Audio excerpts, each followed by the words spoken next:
Hello, my name is Marcus. I'm the compiler of a collection of therapy quotes entitled 1001 Windmills of the Mind.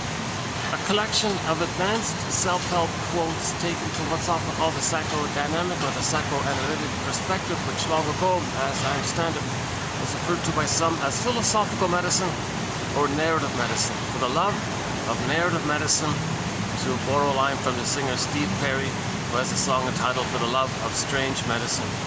And it does sometimes feel strange to believe that there is such a thing as an unconscious puppet master getting us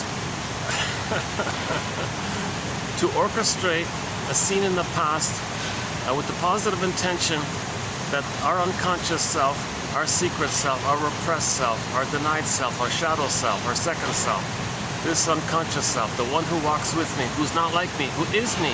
Someone's living my life, I know nothing about him. In literature, it's the motif of the double self, the double character.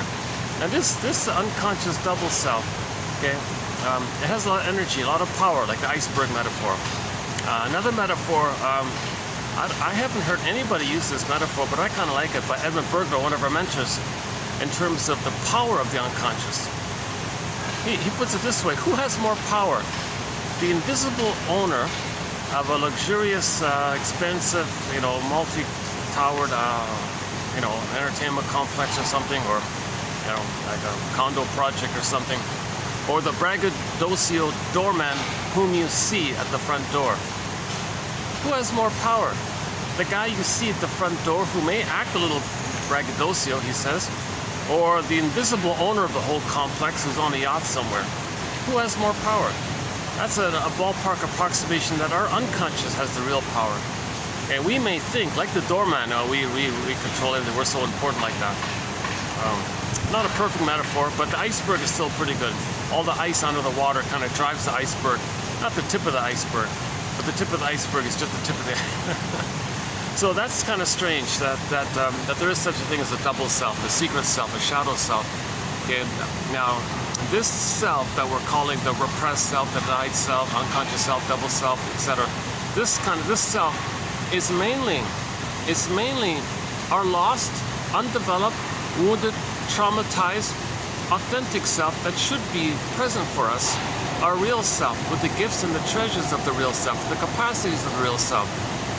And this is called embodiment, at home within, a sense of self, your ontological self, like an emotional body, your feeling self, and you got the basic feelings of joy, sadness running the console, and joy runs the console, joy being the natural animating emotion when we have our beingness.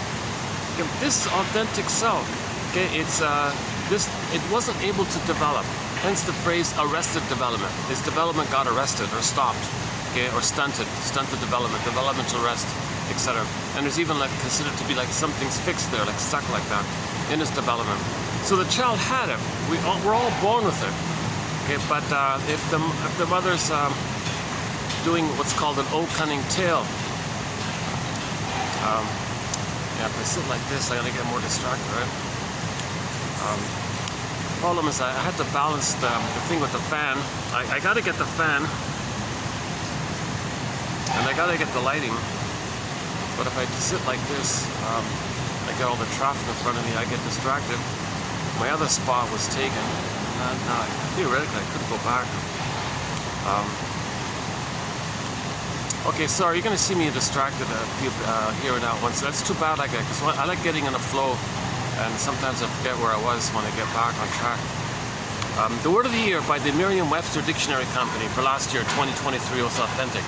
So the Great Spirit that's the interesting thing about the Great Spirit, nature, whatever you want to call it, this invisible power that we would never understand maybe. Who knows? Something's going on. There's some invisible energy going on like this. And this, let's call it the Great Spirit, let's say. And the Great Spirit somehow likes everything to be unique. Someone theorizes, well, the Great Spirit is just consciousness. So everything is from that, so everything's conscious, unique like that. Whatever the philosophy is, I don't know, but the Great Spirit makes everything unique. Okay, every pebble on this lawn here is unique. Every stone, every speck of sand is unique. Every person, every stray cat is unique. Every leaf on a branch on a stem, on a branch. Every tree, everything's unique like that. Same with people, kind of thing. So that's called the authenticity of the person, the gift, you know, from the Great Spirit, kind of like that. So we're all given this authentic self. Now we describe it as being at home within, okay, a pleasurable feeling called the serene, inexhaustible fullness of being. Okay, so anyways, this main core identity of ourselves called the ontological self. It's meant to kind of be with us, and we're meant to be led by it or felt through it or feel through it. I see you feeling, like they say, or we're meant to come from this kind of inside out kind of place, this yin and the yang. Your beingness and your doing is normal. If you've got your beingness, that's called the yin or the shakti or the feminine element, the feminine principle. Hugh Graham calls it the midnight blue. And then your doing from the being is normal, natural. Okay, that's the yang, the Shiva, the masculine. Okay, so that's the normal arrangement. That from your beingness and your feelings, joy is the console. And because you have your feelings, okay, the primary human, quote unquote, more human side of being human feelings, the primary basic feelings which joy and sadness represent. Okay, then your doing is ethical, normal, kind, moral, virtuous, because you have your feelings. You have your feelings. So we're meant to come from this feelingful place called the beingness, serene, inexhaustible fullness of being. And from this beingness, you got the pleasant feeling. It's called the golden ball. It radiates, it shines, it's a happy, warm feeling. And our temperament is warm and happy, actually. That's a normal state of affairs. That's called the authentic self. Okay. Now, this authentic self, it's there at the beginning. But if there's an old cunning tale, some complication, some intergenerational trauma with the mother, where she's stuck in the past, she can't see the present, or she wants to get love using the child to parentify the child because she didn't get love when she was a baby, so she thinks she can maybe parentify the baby, make the baby take care of her, or she wants to replay what happened to her by shaming her own baby to communicate that she was shamed when she was a baby, or she's angry at somebody and takes it out on the kid, or ignores the kid because she likes the power of the new sexy appearance to tease the guys in the office, and so on. There's a whole long list of old cunning tales around why a mother is not meeting the baby's needs. Why are so many mothers failing their babies? The greatest hurt of all, mother failed me. Why? We've got to answer this basic why question. Why didn't the mother love the baby? Now, when we say that word love, we mean whether or not the baby's needs got met. If the baby's needs don't get met, he thinks he's rejected, shamed, defective, unwanted, pain, guilty, and he thinks he's a goner. Okay, because he sees the mother as a dangerous entity, and now he's fighting. Now he's in this severe mode of survival kind of thing. Okay, so what does the baby do if there is an old cunning tale with the mother? What does the baby do with that authentic self that's meant to blossom in him and be a part of him, where he can live by it from the inside out? What does he do with that beingness? Okay, as a desperate measure, okay, he's going to. What was that? Okay, as a desperate measure, okay, he's got to protect it. He wants to protect it. First things first, he wants to protect his soul, basically. He wants to protect his beingness, his authentic self, his real self. He wants to protect that, we live to the extent that we feel. We live to the extent that we feel at home with him, connected with him. We live like this. Otherwise, you're empty and you're grasping on the outside. You feel hollow.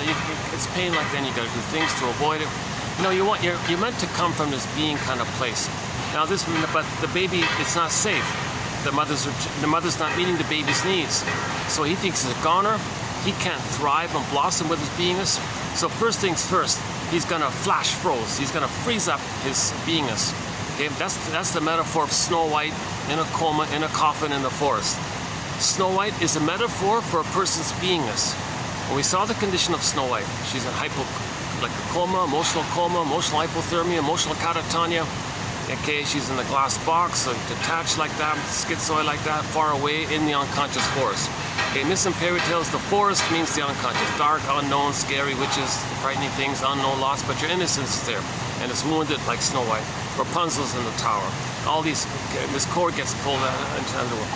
Okay, so that's what the baby does. First things first, he's got to hide his authentic self, his real self, his truth. He's got to hide it. It's wounded, it's damaged. He can't animate anymore. He can't be in touch with it. He just sends it away kind of thing. So that's like the baby being exiled or something.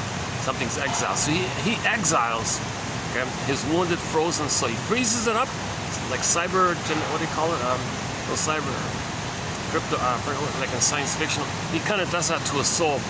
One shrink used the metaphor, the frozen woolly mammoth and a block of ice up in Siberia. Imagine that image. You got a block of ice somewhere up in Siberia somewhere, Arctic tundra or wherever it is. I think there is a town way up there that's considered to be that has a woolly mammoth museum or something. Maybe that's the place. It's called the coldest town on earth or something like that. I think wherever the poor guy is. Apparently, there's a preserved woolly mammoth in a block of ice, and he's been like that for the past 30,000 years. One shrink said, "That's a pretty good image for trauma. Like your beingness, your mammal, your feelings, all frozen in a block of ice like that." And just as an image, just as approximation to describe how we feel. We may feel inwardly like that frozen woolly mammoth. Can't move, frozen, stuck, but he's not dead. But he's dead. It's not a perfect metaphor, but.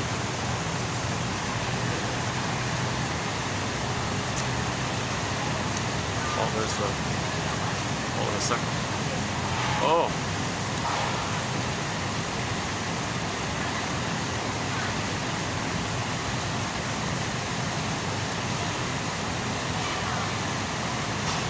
I'm just noticing the manager is carrying a very elaborate, exotic drink for somebody, like a huge kind of glass. So I'm not sure what that's about, but anyways, maybe a special cocktail or something. I don't know, special occasion or something.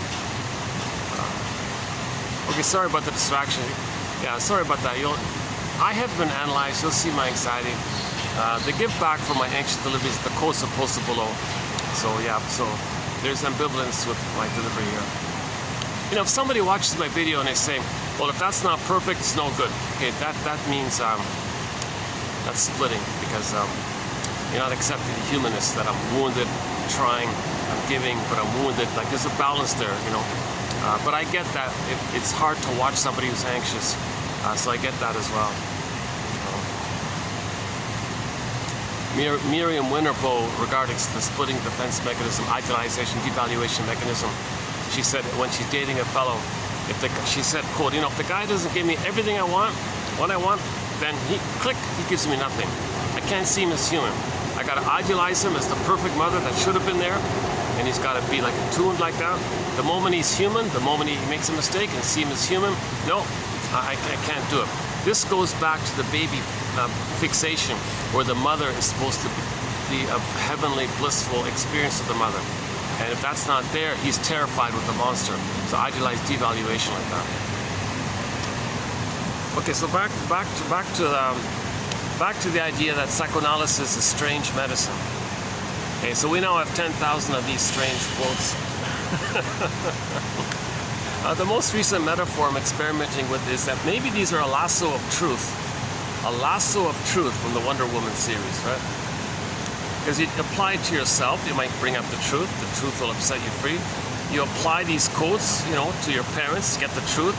Because if you're going to heal, you got to forgive your parents. But to forgive your parents, to find out why they behaved the way they did, you need the lasso of truth.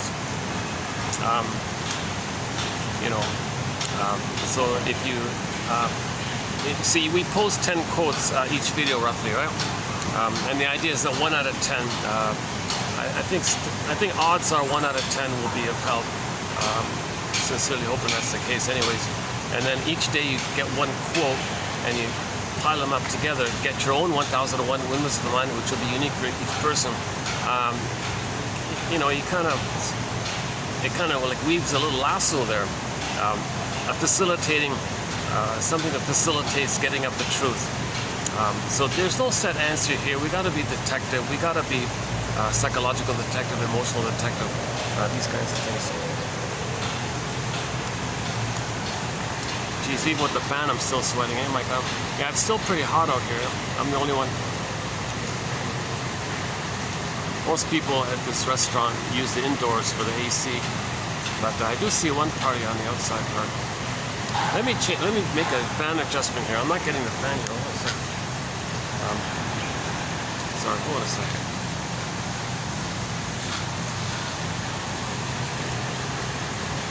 How's that? Oh, that's a little better. Yeah, okay. One sec.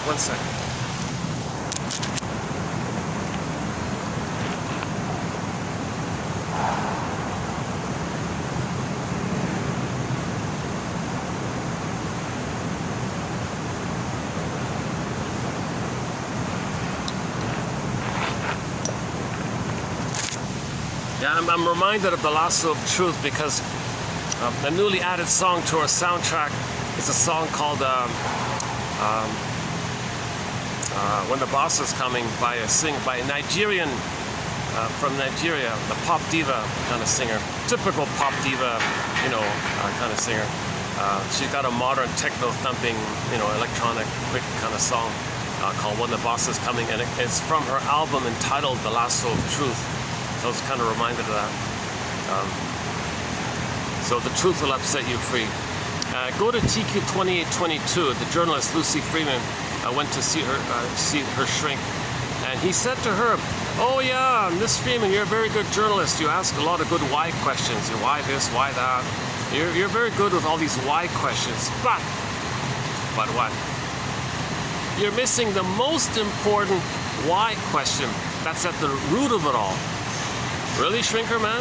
Shrinker Man, Shrinker Man. Play the song Shrinker Man by Katie Lee on her soundtrack. Shrinker Man by Katie Lee, the country singer.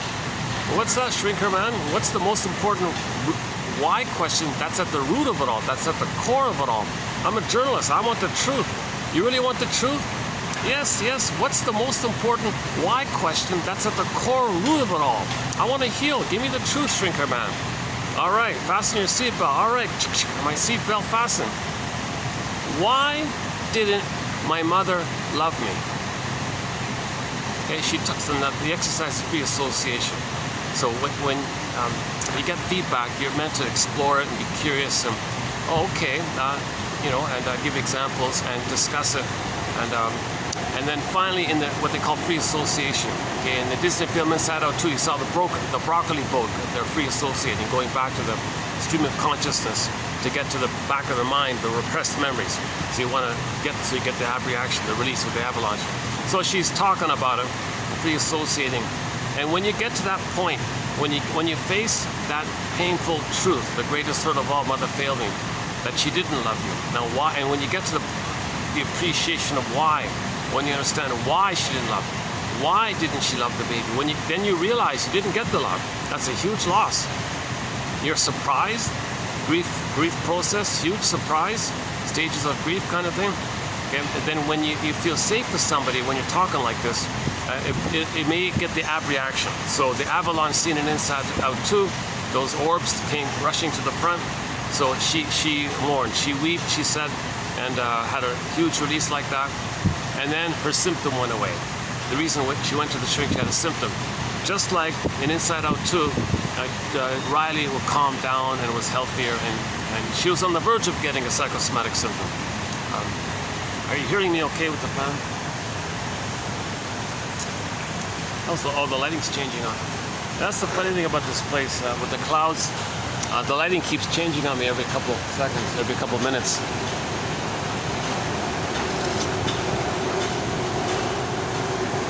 Luckily it's not too busy around here, so I'm not bothering anybody too much, I don't think. During the it's a Tuesday, what is today? Tuesday or Wednesday? What is today? Well, let me check the battery. Battery's holding up, 202, okay. What day is today again? Today's Tuesday, yeah, okay. Today's Tuesday. The last video wasn't bad, done on Sunday, yeah. Yesterday I took, Sunday was a good video, I thought. Done indoors. In the little meeting room I found.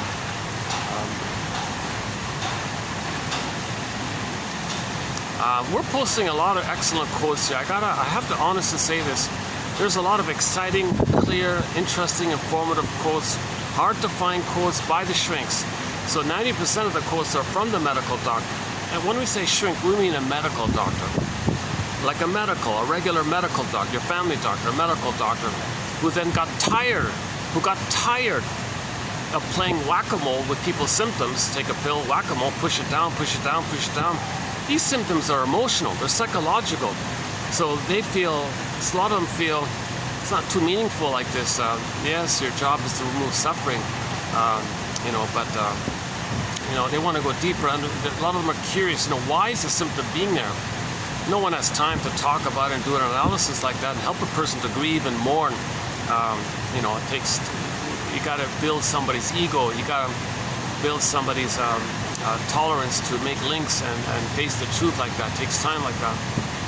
And you got to make interpretations and give feedback and validate people's experiences, make people feel safe by saying things like, you must have a very good reason for saying that. Oh my God, yeah, and you can say more. And what's the saddest thing about that, or what's the hardest thing about that? Okay, so go on, and there's like a little process. And so medical doctors don't have time for that kind of thing. So some of them branched off and said, let's go to the shrink school, i.e. the Analytic Institute, to learn narrative medicine. How do we construct stories? How do we interpret? How do we do this process? How do we help someone to feel safe? How do we create a connection? How do we make them see that what they're doing is a replay of the past, so they can know the past, so they can stop repeating and enjoy the present?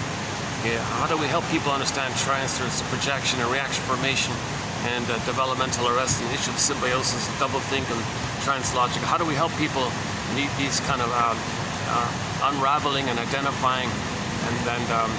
We got a good quote coming up. Not today, tomorrow, by Lorna Benjamin. I like it. I just found it this morning. She said an interesting thing. She said, when you identify your traumatic script, which you're repeating, see, when there's trauma, you repeat symbolically, but you see it as the past, and you replay the past again and again and again. Yes, cognitively, you understand the present.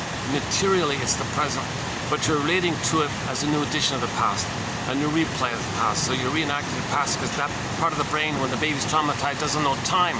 No time. So all time is that time. The present's still the past. Or the present is called the presenting past. Or you transfer the past to the present and reenact the whole thing. Okay?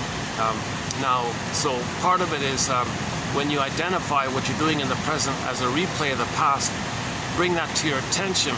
That helps you identify and remember what happened in the past. Then you stop repeating.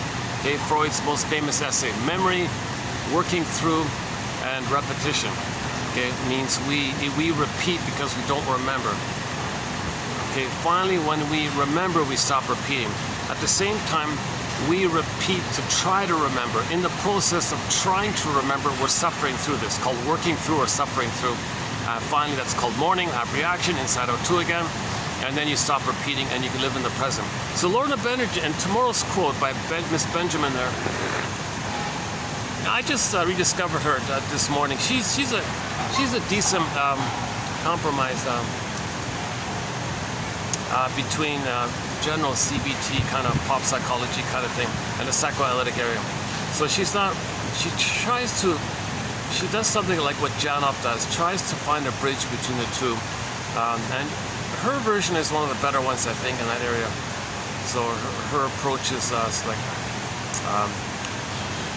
identifying that when you repeat something, it's because you want to get the secondary gain. You want to get the attachment to the parent.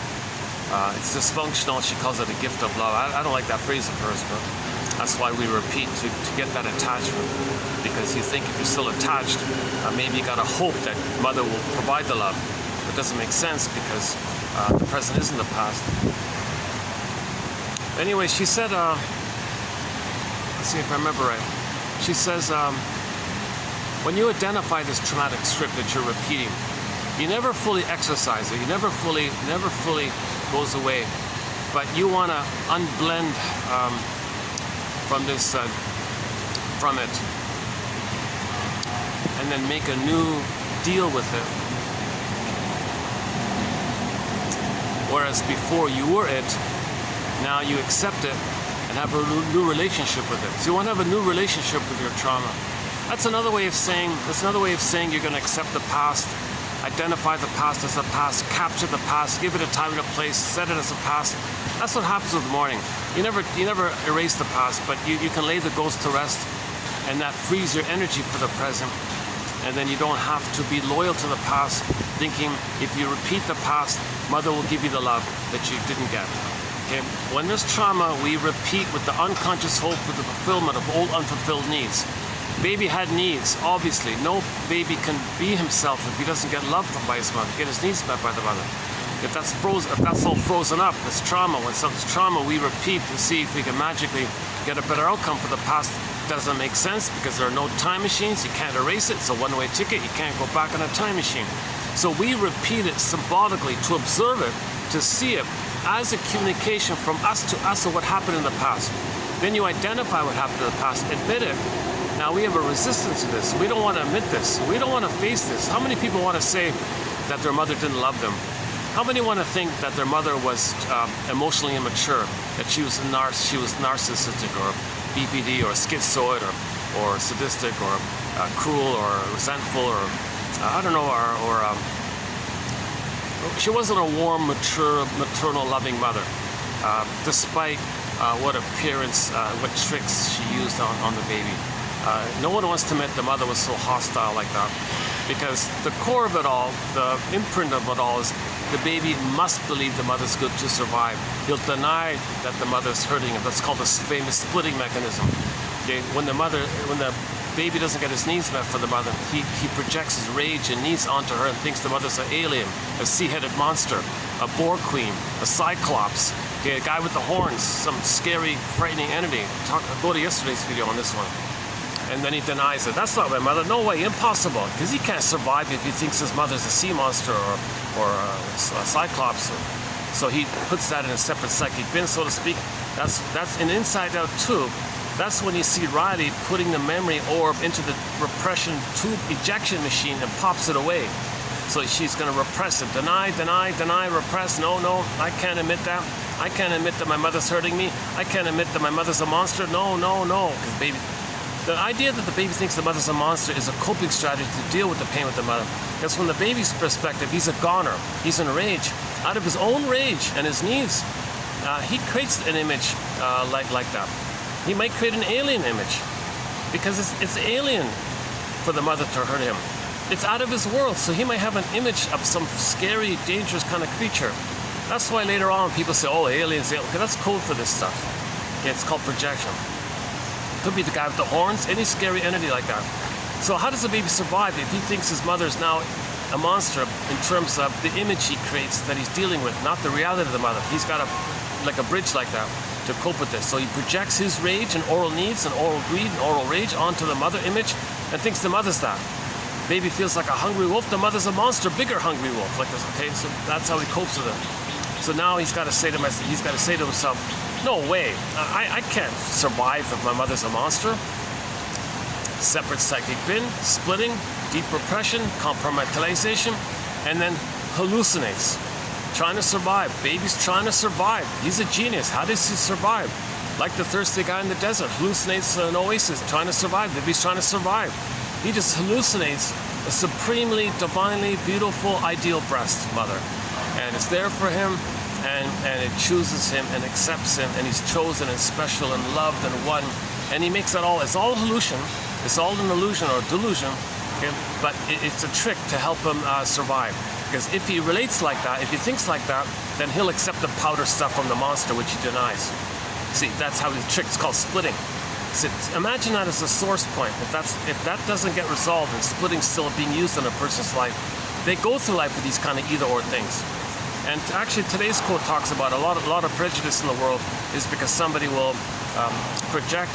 See, when something's denied, you see it outwardly in an attempt to know that it's inwardly. So when people say others are, so dangerous and all that, or defective like them. So the baby, okay, it's called relational units. Let's pause for a minute on the splitting topic. It's a very important topic. Okay, so splitting is a defense mechanism, psychic defense, okay, mental defense, maneuver of the mind, operation of the mind, mechanism of the mind, something the baby does inside his mind to deal with pain, to manage, to organize, to manage dealing with the traumatizing mother who's hurting him. Okay? How does he manage this? He's got to figure something out here. So remember, the baby needs paradise. He needs a blissful safety with the mother. He needs continuation of the Garden of Eden that he had in uterus. He needs that kind of blissful. Is the fan too loud? Are you hearing me okay? I've got it on the lowest. I've got it on number 1, so that's the lowest speed.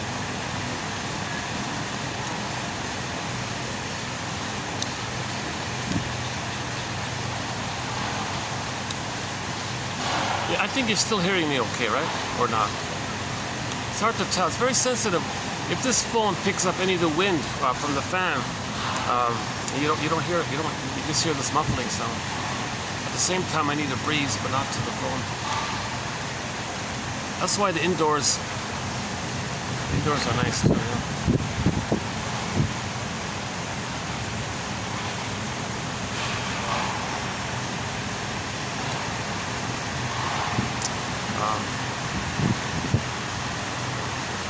Yeah. One of my distracting moments here. Okay, let's get back on track here.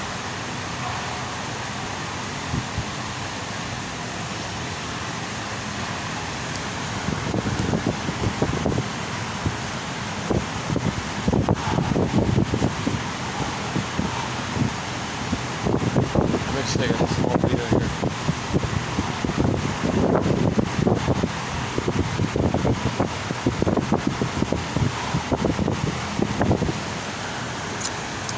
Some people just sitting a little distracted here. Let me see if I can block my view here. Hold on a second.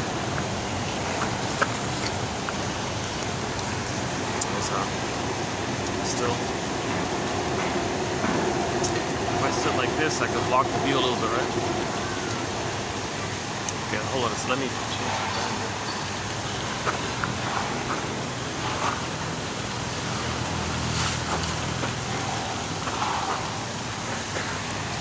Now, is that okay?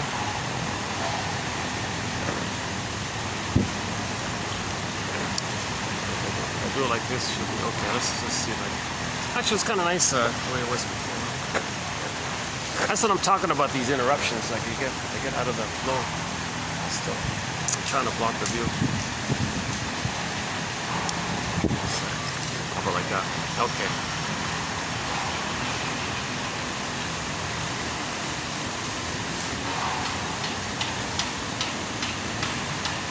So let's just finish with the splitting point. Okay, so this phrase defense mechanisms, notice the word defense, right? Means he's got to protect himself. The mother's the aggressor, the mother's rejecting him. He sees the mother's a monster in all this. He's got to defend himself. So he does defense mechanisms. In his mind, he's going to defend himself to make him unaware of the pain, to not believe the mother's hurting him, called denial and splitting. Okay, and repression. He's doing defense mechanisms. So the way to the one common one is splitting and repression, of course, and then projection comes from repression later on. So he sees the mother as hurting him. The moment the mother uses him, he feels he's being punished. He feels guilty, and he tried to save his mother. He tried to please his mother. He tried to be a good baby. Her mother, what do you want, baby? He can't save the mother. He can't please the mother. He can't be the mother that mother needed back in the nursery. No time machines. The baby's going to try and all this. He'll fail. That's guilt. He feels like a criminal. He feels like he committed a sin, a guilt, debt. Now he feels in debt. Debt, guilt, sin are all the same. You keep that in mind. So he's not born like that. He's born to be loved. He's born to be himself. But if the mother's traumatized and doesn't have and can't see the present, and she only sees her past, that means the baby won't be seen. He'll feel shame. A quote today coming up about shame. So today's quote about Mary Ayers about the intersubjective bridge, the connection between baby and the mother. It's all whacked because the mother doesn't see the baby. Baby feels objectified, rejected, devalued, shamed, flawed, no good. Okay, that's called shame like that. So he feels really shamed and icky and unwanted and, something wrong with him. He's guilty, invisible. Did he commit a crime? Is he an invisible criminal? Poor baby, suffering a lot like this. So you got a baby has a self-representation of being like shamed like that, and the mother being a dangerous entity like that. Now this relational unit, memories are relational. Memories are relational. You got the baby side and the mother side, but it's all fused up in the beginning. Okay, although it's fused up, it's still a relational unit. Baby was passive and helpless, but he was shamed. Mother was the active, doing aggressor, and she was the scary entity one, right? So that's split. Split. Okay, denied. Then, okay, another split. He hallucinates the goddess, and he's safe and chosen and blissfully happy with the goddess. So that's like that. It's all made up like that. So he's kind of dealing with that. Now let's pause. Okay, before I continue, let's clarify something about Inside Out 2. When Joy ran in the first film of Inside Out 2, no, sorry, in the second film just came out, you got a sense of self by the Joy side. That's a part representation. Okay? Now they don't show it to you like that, but it's full in the part side. Okay? And then when anxiety came on, okay, you saw a sense of self from the anxiety side. Shame, never good enough. Remember her slogan, never good enough, I'm no good, I'm no good. That's the shame side. And you got a sense of self based on that. Okay, that's also a part. Okay, so you got these two parts. Okay, the delusional one, the joy one, the first part was, and then that was popped away. Then you got the anxiety one, that was popped away. And then at the end of the film, after the healing, you got a space there and a new whole sense of self. Now I don't remember the colors or the imagery or how, if they showed it any kind of difference. But ideally, the first sense of self would be like a partial, and the other one would be partial. The colors would be different, I think. And then when the new one came, there'd be this, fuller rainbow kind of, or more colorful kind of one that's more inclusive and all that. Okay, so in Inside Out 2, they showed you three senses of selves. Part self, based on the goddess, is special, and then the other one feeling no good because the mother's a monster. Now, we don't see images of the part other, mother, in the film. We don't see the mother side of it all. We don't see the mother's a goddess and the mother's a demon. We only see the child's sense of self in the relation of those two parts. The special, chosen, perfect one, or this defective, never good enough one, the anxiety was coming from. So anyways, you saw the two selves like that. Now that's splitting, idealization, devaluation. They're both temporary. It's not meant to live like that. So in the healing effort, there's this healing drive. There's this innate drive for healing in nature to get back a whole sense of self. And the mother's a whole human. The baby's a whole human baby. Mother's a whole human. The child is a human. Mother's a human. It's called whole object relations.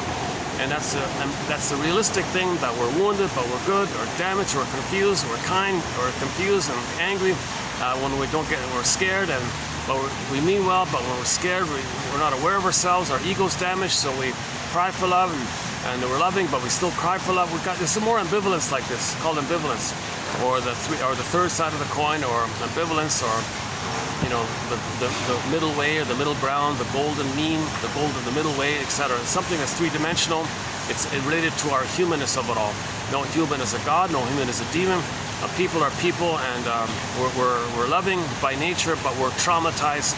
So we're loving and traumatized. From the traumatized selves, we don't look too kind, but we're meant to be loving, and that's kind of hit. So we got this ambivalence, i.e., we're homo traumacus. The conclusion is we got to recognize mother's a traumatized, child is traumatized, and we're all one big, massive, traumatized family called Homo sapien traumacus. We're Homo sapien traumacus. Okay? We accidentally traumatized ourselves 10,000 years ago with the mismanagement of our discoveries and our reactivity around wanting to get the serotonin that was released by the discoveries. And then we went from village to pillage to get the serotonin, and we've been stuck in this kind of negative loop like this. And the storytellers are coming on saying, let's heal, let's heal. It's narrative medicine, narrative medicine. So they got the storytellers, the mythologists, and the playwrights, and the philosophers, and the Ibsens, and the Goethes. And now we got Pete Docter and Inside Out 2. So this constant drive for healing like this.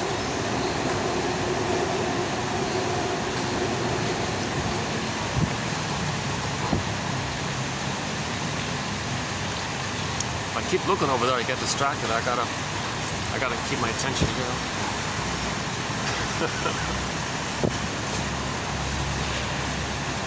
Yeah, it's a nice clear day.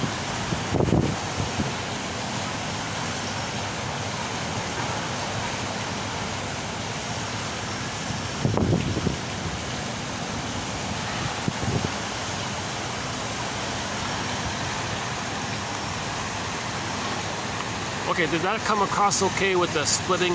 So we want to resolve splitting. Babies may temporarily, briefly in the beginning for the first few weeks or months maybe, use splitting to cope with the situation. So it's easy. It makes things easy. Something's perfect, okay, that's my mother. Not perfect, that's the devil. So goddess or demon. So that's how the baby manages things. That's temporary, that's briefly. In normal development, the mother is more loving than shameful. Then things get sorted out. But if the mother really is constantly shaming the baby, gaslighting the baby, double binding the baby, okay, not seeing the baby as a person, thingifying the baby, objectifying the baby, using the baby, plundering the baby's soul, giving the baby emotional poverty, being a robber baron like this, short selling the baby's soul. If the mother's doing these kind of awful things like this, out of her oral greed, out of her oral rage, and out of her entitlement that someone should love her. So she's grabbing because the mother never gave. Okay, so she's a robber like that because the mother never gave. Okay, that Nashville show is a good example. Nashville, the country show, music show. The young lady, one of the country singers, wealthy woman, billionaire and all, whatever it is. But she didn't have the experience of the mother freely giving love. So she went to the cosmetics section of the department store on a routine basis, on a daily basis, or often or whatever, and she would just nick, she would just steal. She was a shoplifter, nothing to do with money. She wanted the feeling and the entitlement that something symbolic of motherliness, the creams, mother's caress, softness, the lipstick, maybe mother's kisses, or something in the cosmetic area, beauty area, something mothers and daughters would do, something that symbolizes the interaction with the mother. She never got that. So she felt entitled to get it freely, not to pay for it. Why should she pay for it? No baby should pay for mother's love. So she goes to the store. No, this is symbolic, mother. I get it. I'm entitled to get it. So she's coming from that kind of place. One theory about that. We don't really have a topic on. We don't really have a thread on the whole Neurotic area and all that. But we do have a few quotes, sort of a little bit. That's one of them there about the shoplifting one. This sense of entitlement that they were supposed to receive freely, unconditionally, with no expenditure on their end to receive. So the goods were symbolic of mother, material, mother, matter, mother. Okay. So back to the. Where are you hearing me? Okay, with the fan.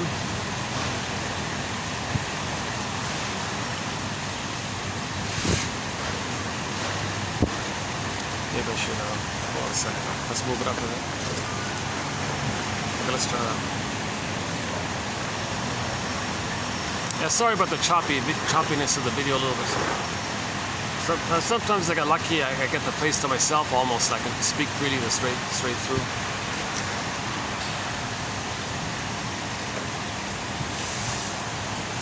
Okay, so let's finish up with the splitting. So,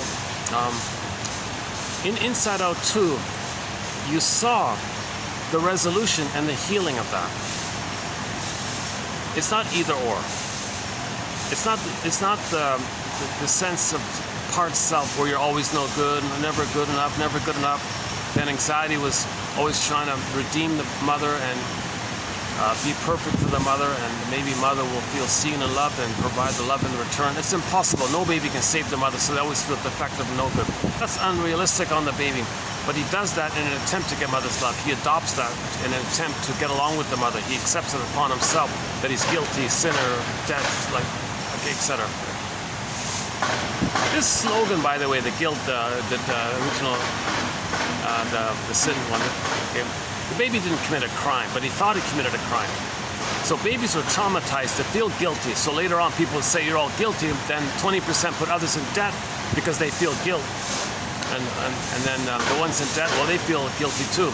But the more pain, the more adamant and entitled and greedy and even envious to demand that others give, and they see it destroyed because they're destroyed, and they're in poverty, give others poverty. So the slogan is, well, everyone's sinners. It's very look how brainwashed we are. Even I feel a little triggered by that phrase. No, it's nonsense. No baby is like that. Okay, no baby's born guilty. No baby's born in debt. No baby's born bad or defective or but the baby takes it upon himself to believe that in his attempt to get along with his mother. The baby wants to get along with his mother so he can get her love.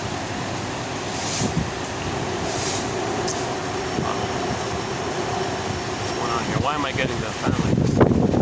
Now you're not hearing me, right? Yeah. If my phone is wobbling, you're not hearing me.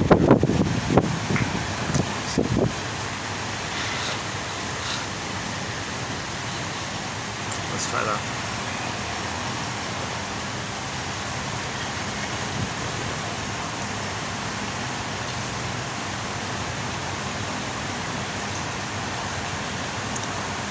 The problem is I don't really have any place to cool off before I get here. Like I get here finally, and then I'd like to cool off first, but the indoors, they got the guests in there, and the mall is too far down. It's no point going to the mall to cool off to come back and back where I began with.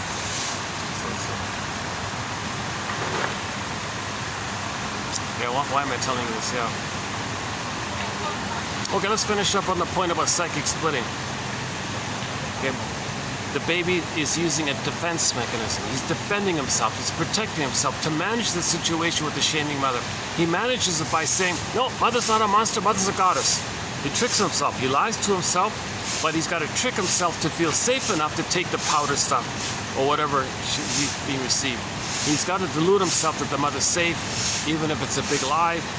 He's got to trick himself so he can take in the powder stuff to survive. He's trying to survive. Remember defense mechanism. He's trying to survive. Now this is temporary.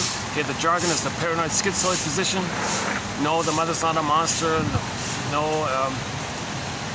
the mother's not two separate entities.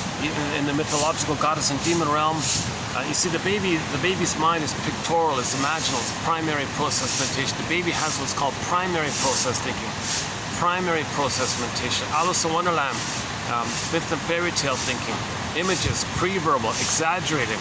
Up is down, Alice says, up is down, left is right. The cat says, don't expect normal logic in there. There's no time, it's infinite, no space. This can be there, that can mean that. This can flip-flop, this can shape-shift, this can morph to this. This can mean, this can be symbolized that. This can suddenly poof and be that. It's all topsy-turvy, house of mirrors, hall of mirrors, all over the place. There's no normal kind of logic. The baby's swimming in this kind of chaotic, wild images like this. And that's why you got sea monsters and demons, and he feels icky, and he feels like a wounded, he feels like a wounded, fill in the blank, hiding in the forest or something, you know, like the story about the fox, the wounded fox, and there's a fairy tale called the curing fox. So similar to Rapunzel, same motif. Okay, so the curing fox was kind of like Snow White or Rapunzel. It's just sometimes the soul can morph into other conditions to hide it. Sometimes you want to protect your soul, and then you want to hide it from the shaming mother by disguising your soul and morphing it to a wounded animal so the mother doesn't recognize you.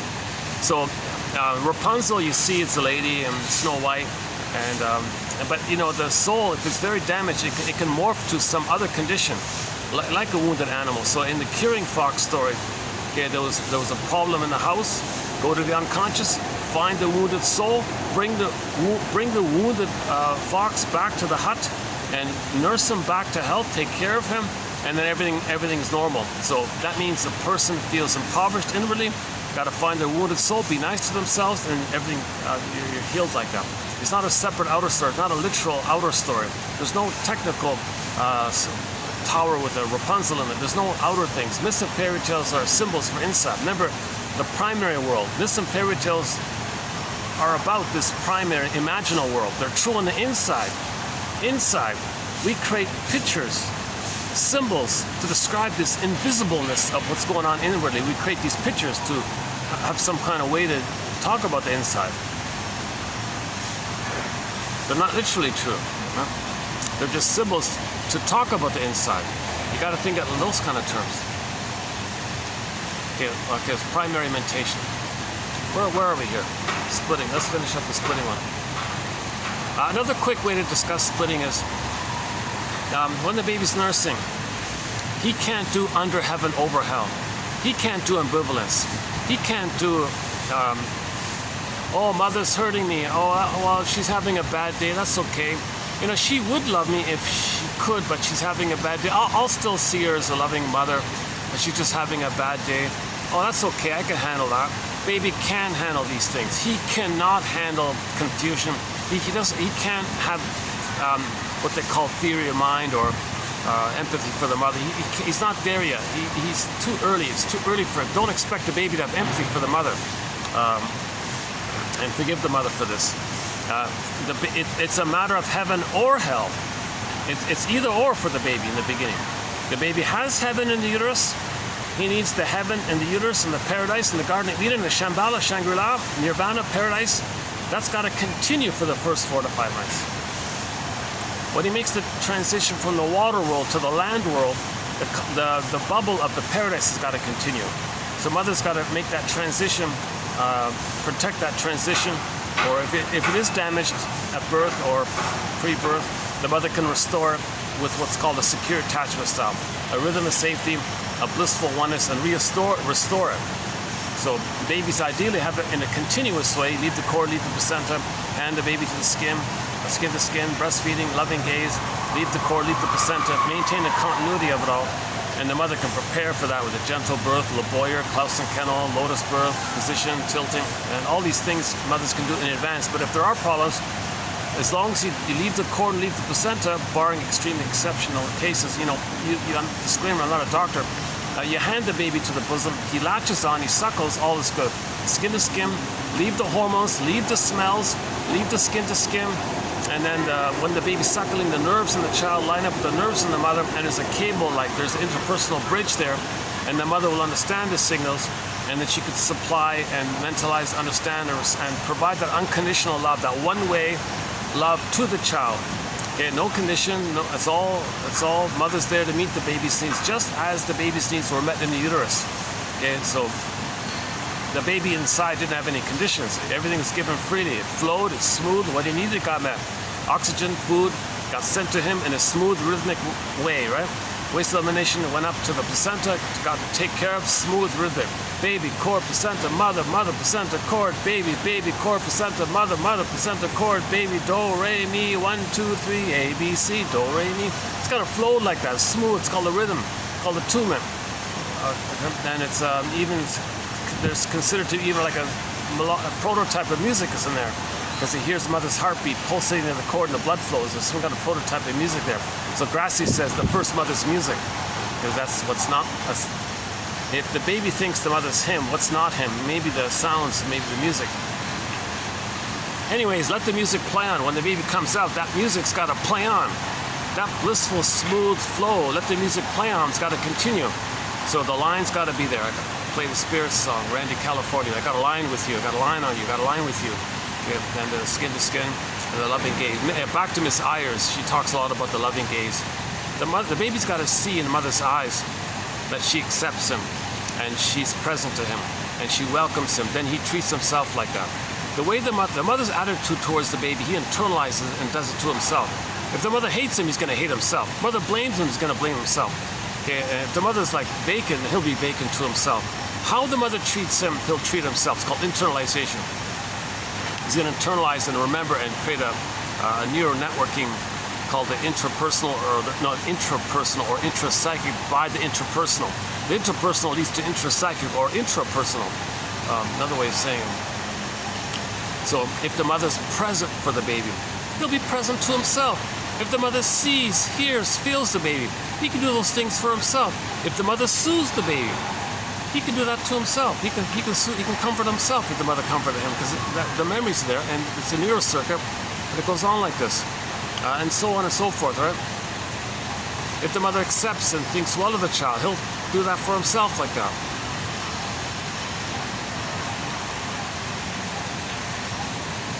Oh, they're leaving. Oh, maybe I can pull back a bit. Is it okay here like this? I was better off before.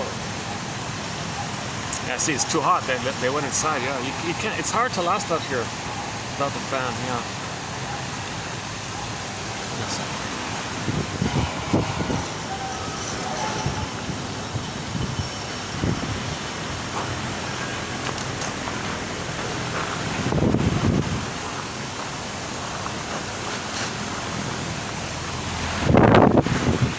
Oh, I see. Oh, that fancy drink the manager brought out must have been like a VIP kind of guest for there. Or maybe celebrating something. Oh, maybe they're celebrating the Olympics, yeah. Yeah, congratulations. Somebody in this area where I am just won a medal in the Olympics.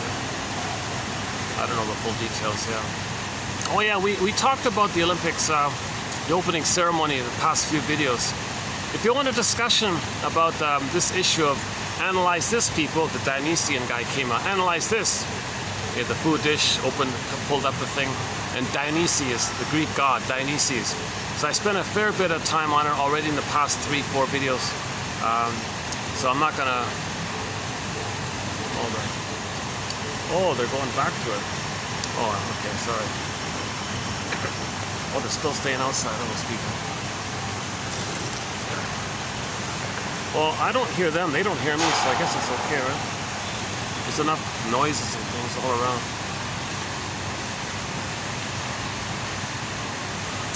I should have stayed where I was. Is that okay? Where else can I go?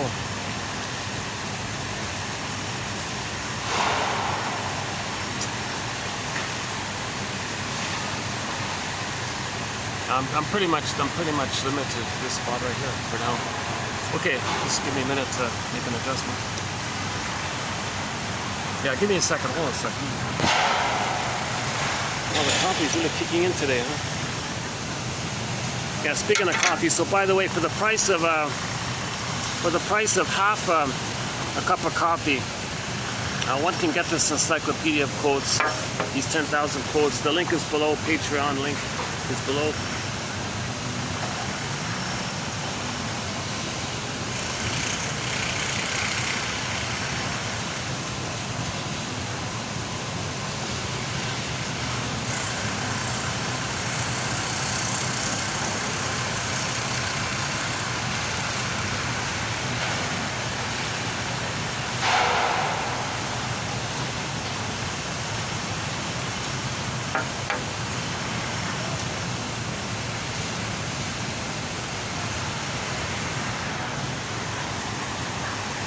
Okay, let's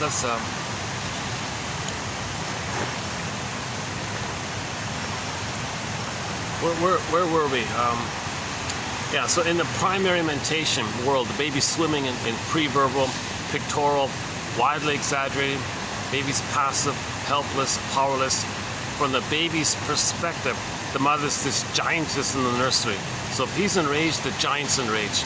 He's got to take in the giantess wants to eat him. He thinks, and he's kind of, because of the fusion, because one, what he thinks and feels, the mother thinks and feels, because it's all one like that. He can't separate. He doesn't have differentiation yet. Psychologically, he's one with the mother. He is the mother. The mother's him. He can't tell the difference. So whatever he needs and feels, the mother needs and feels. So if his needs don't get met, okay, he wants to take him. His oral need became oral greed, and he's enraged. So the mother's got oral greed and rage. Then the mother's seen as a cyclops, or the boar queen in White Bear King Valaman. The boar queen is pretty interesting. The boar queen sees the fellow, and one gulps up the guy up and spits out the bones of the guy and uses them as toothpicks. That's a clear image of how the baby feels. That's how the baby feels. These pictures are projections of the baby's feelings and needs. They're not real. These are made up things to represent and symbolize the baby's oral rage and need, like that.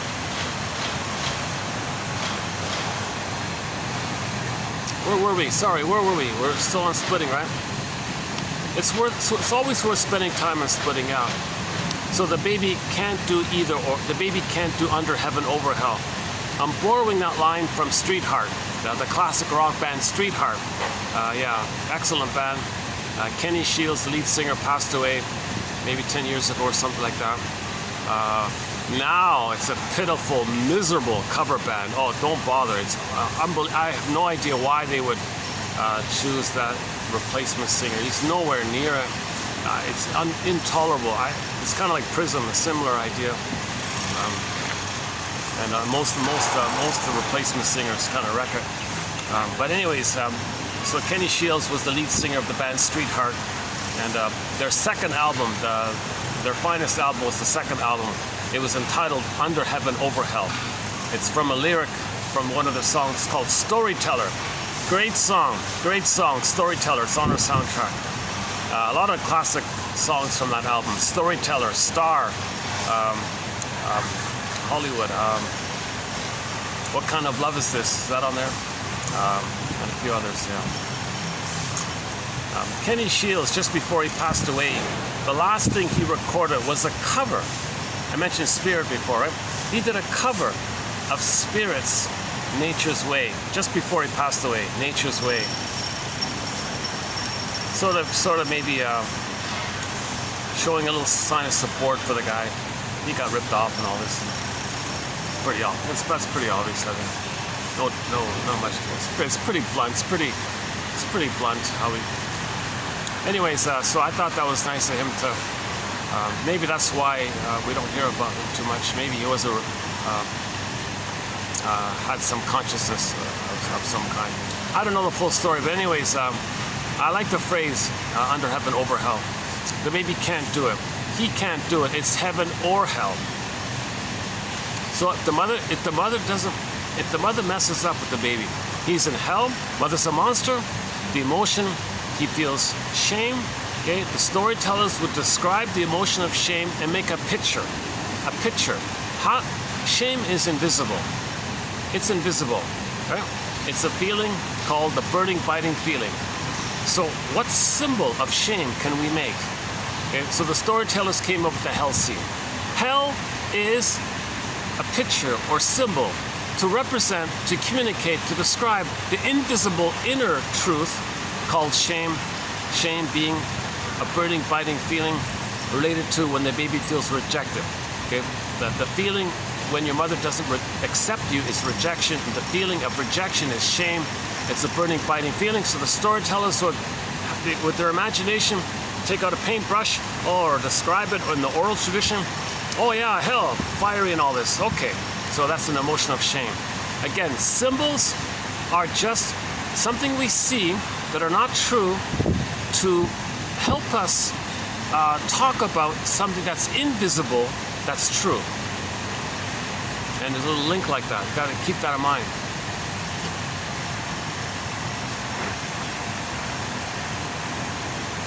Oh, maybe that's a VIP kind of group over there. Okay. I think they ordered a very high-end kind of item there. The manager came out and delivered and all this. Not the staff, right? Like not regular staff.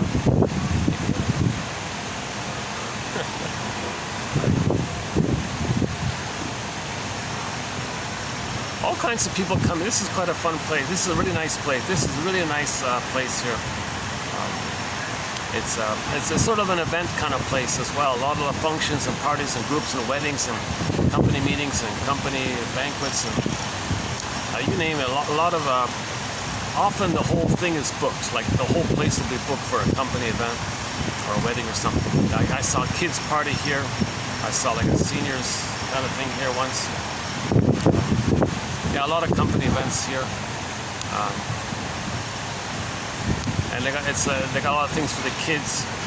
There's rabbits and swans and peacocks and doves and a lot of some little birds as well. And in this area there aren't many parks. You got to travel a fair bit to get to a park. So this is the closest thing actually in this little area here to a park.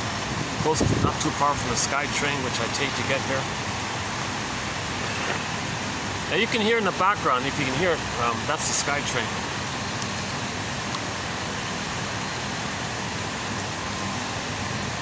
If I were watching this and I just heard that somebody say in the camera, I'd go, okay, there's the SkyTrain. Well, thanks a lot.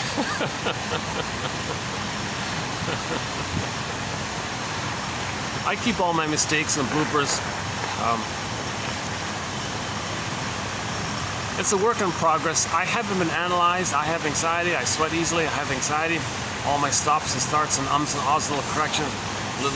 takes me a long time to get a sentence out sometimes.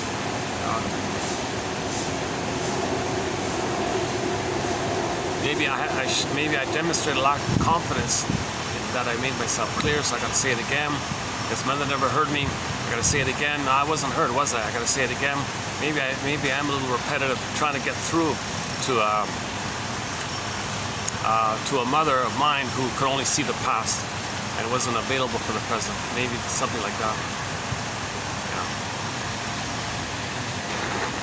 So these quotes can help you do a little bit of self-analysis. Of course, these quotes are helping you to have a little self-reflection on your own end like that.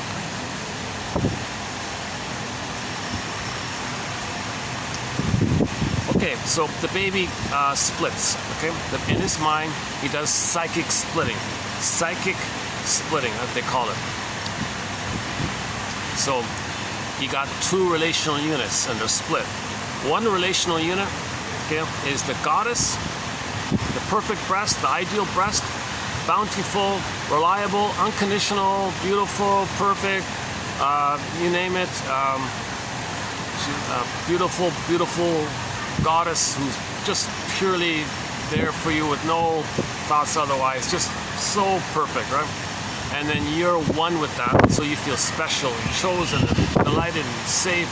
So you feel the baby needs that kind of blissful experience. It's a blissful oneness called paradise, Shambhala, Shangri-La, Avalon, any kind of paradisical state. He needs that heaven and paradise to continue. That's one relational unit. If the mother is doing it okay, that's like that.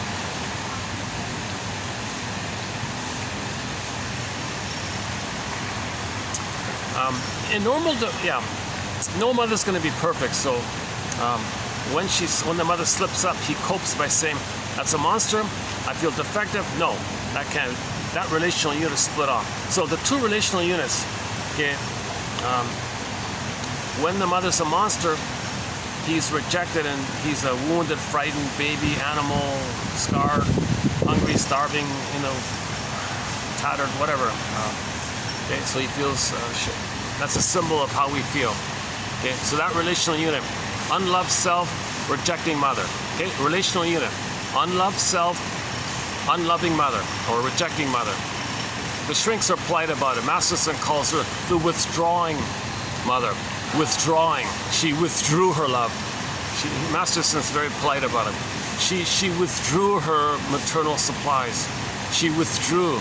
So she's called the withdrawing object. The withdrawing one. And the baby felt unloved, ashamed, or flawed and all this. Right? So that's one relational unit. It's called Woru. The withdrawing, object relations. Okay, self, part self. Object means like a person or something that's important to you. It's like a person, but sometimes things are objects. Whatever's important to you, either yourself or a thing. So part self, that's okay. Part other, it's object relations. They're both object self as a part object. Other's part. Anyways, sorry about the jargon, but that's it's called object relations theory. Continuation of psychoanalysis. Psychoanalysis is the study of the internalization, the intrapsychic map, schema, blueprint, working model that's created, memory system that's created, okay, mind map, or whatever you want to call it, according to the interaction with the mother. He grooves it in, and he's going to groove in the beginning, the splitting of the relational unit of the rejecting mother and the shamed child. Then he's got to burn it in with his burning imagination. No, there's a goddess there, and he's special in one.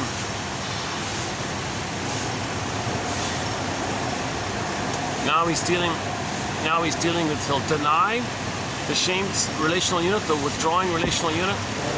By the way, the emotion there is, Masterson calls it abandonment depression, an umbrella term to describe his shame, his rage, his helplessness, his powerless, his fear, his anxiety, terrorizing fear, all these kind of, it's called abandonment depression. He's very polite about these things. Okay, so then you got the other relational unit called Roru, the rewarding object relations unit. So that's when the mother's rewarding you, or she's there for you, or loving you, or rewarding you. Not necessarily loving you. She might just be, see, sometimes she just rewards you when you're crying. See, that's an interesting way of doing it. Fairbairn adds another element to this. Fairbairn. That withdrawing object relations unit, it's subsplit.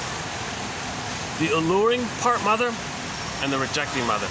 Then for the self-linkages, you got the allured, enticed self and the rejected self. Because usually the mother's promising, then rejecting. Promising, then rejecting. Like the casino, promising to give you money, then it rejects you.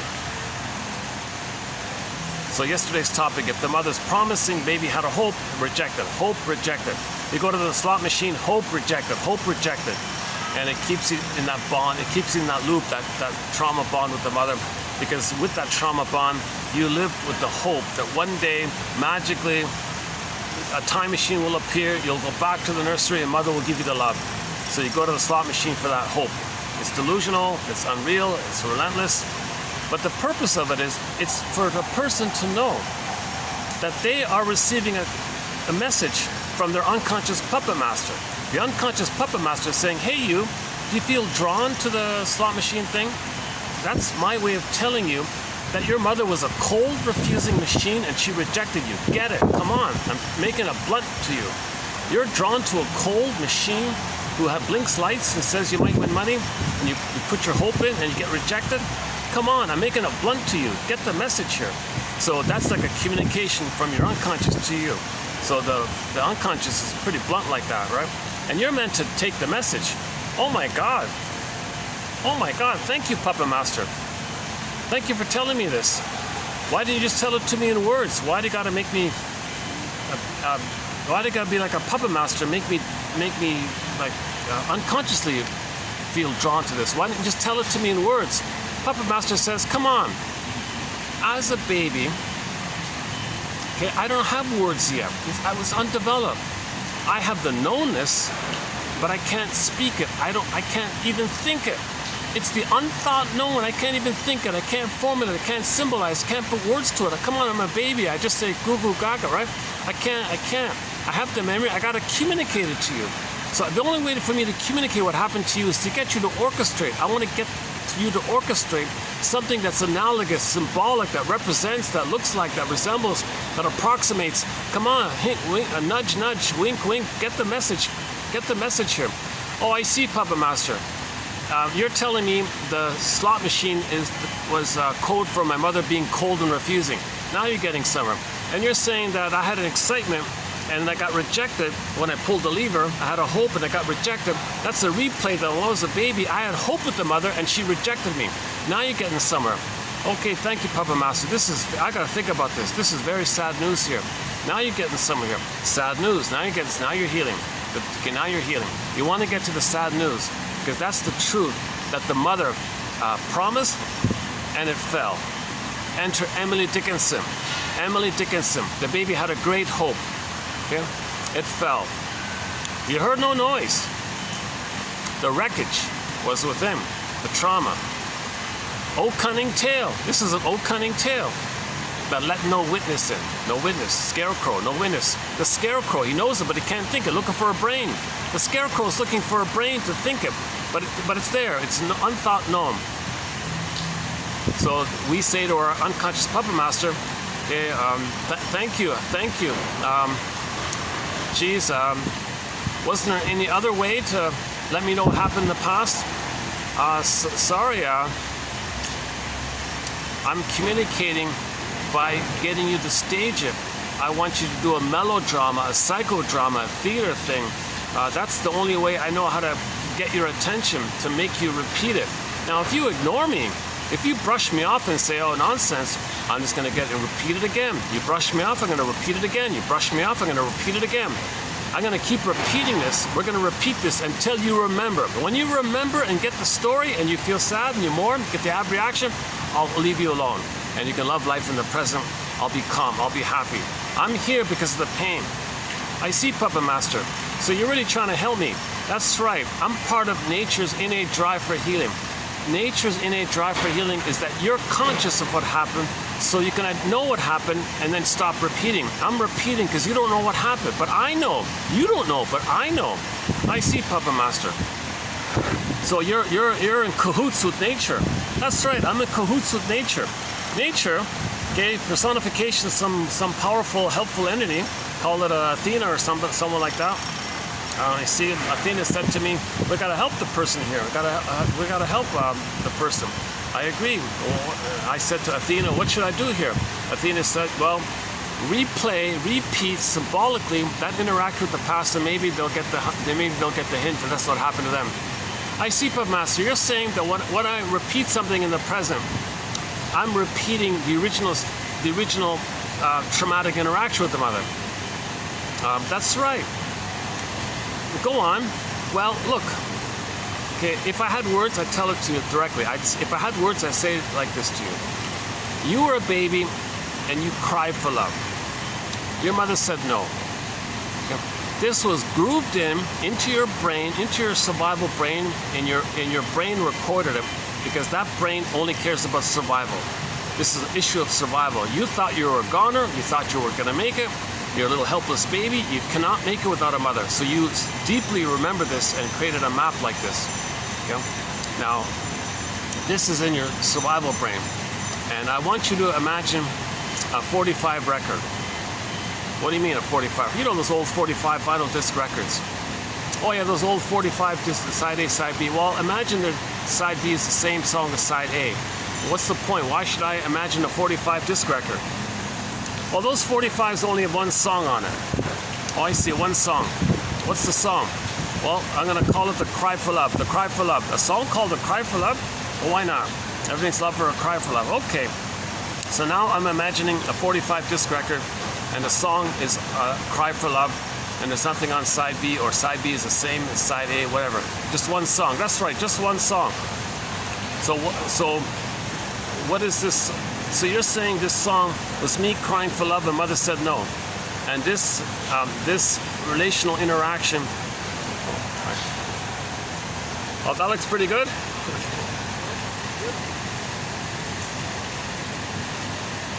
Oh, no, thanks. Yeah, no, I'm just looking at it. Yeah, thanks.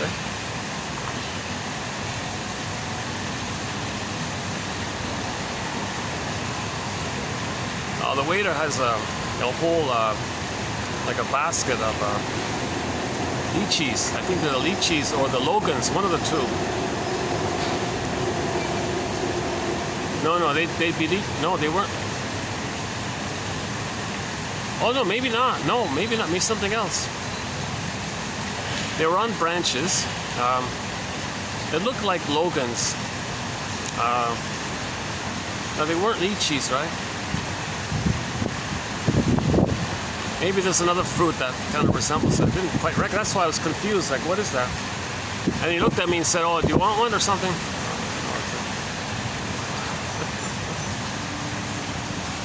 I should have accepted the offer, yeah.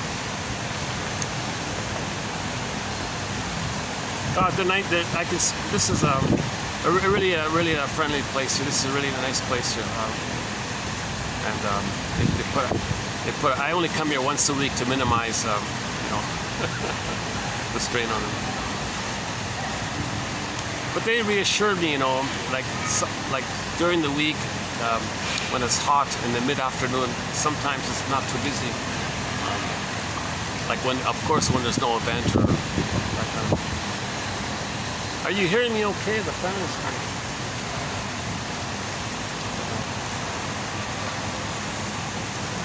Okay, let's go back to our imaginary conversation between the unconscious puppet master and the conscious person.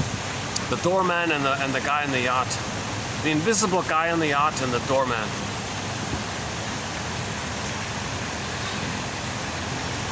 Bergler's very helpful, Edmund Bergler. Oh, let's talk about him a minute later, okay. I see Puppet Masters. You're telling me I'm walking around with this 45 disc record. And on this record is the memory of that interaction of me crying for love, mother saying no. And you're saying that in every new situation, you're gonna get me to reenact that scene that's represented on the record. That's right. In every new situation, you're gonna, with passion, with never-ending fiery ardor, You're going to recreate what's on the record. I see. On the record, it was me crying for love. Mother said no. That's right. I see. So new situations, I might either play myself and see others as a rejecting mother, like the slot machine, and that's replaying what happened to me. That's right. And I might reach for cookies and ice cream, and that rejected me. I had a hope that the pint of ice cream could be mother's sweetness and milk and sweetness from the past, and it rejected. But I had the hope it would be like that, but it rejected. And sometimes the booze, okay, stimulating fluid, spirit, mother's spirit. This spirit is mother's spirit rejected. That's right. You had an excitement that the wine, the warm, sweet, juicy, fruity fluid would be mother's milk in the past. Really? I thought symbolically that's mother in the past. That's right. You're repeating it, so you find symbols of the past. I see. So I found a symbol of mother's milk. I got excited. I drank a little bit. I felt a little happy for a minute because of the trickery of the chemistry of the sugar and all that. And then I got disappointed. And then I felt badly, and then maybe I got a hangover called the comatose. That's right. It's called the jocose, morose, bellicose, comatose pattern. That's the pattern you had as a baby. You were great hope, jocose, it fell, morose, okay, wreckage, angry, bellicose, okay, the swoon, okay, comatose, the endorphins, the pain killing. I see. So I'm repeating this kind of scenario like this. So I look for things to be symbolic of mother. I have a hope like that, and it's disappointed. Another hope is disappointed. Another hope is disappointed. That's right. And I'm doing this to know that I was disappointed. That's right. Okay, finally, I see. Wait a minute, Papa Master. I'm confused here. What do you mean? It seems to me that I reject others the way my mother rejected me. Go on. Well, how does that work, Papa Master? I'm confused here. All right, good question. Sometimes when the baby's traumatized, he cannot play himself crying for love. Or he may do both. What do you mean? Well, sometimes you want to replay the record, but you don't want to feel the pain of it, although you will feel the pain of it. So to distract yourself from the pain of it, you find proxies to play you.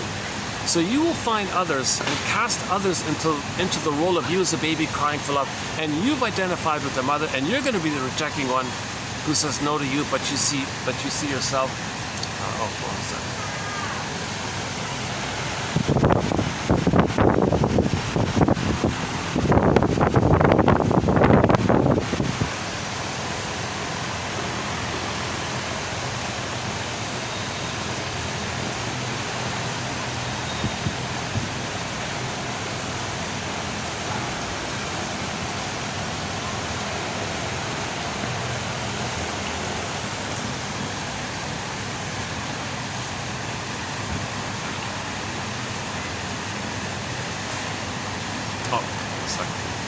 Another one.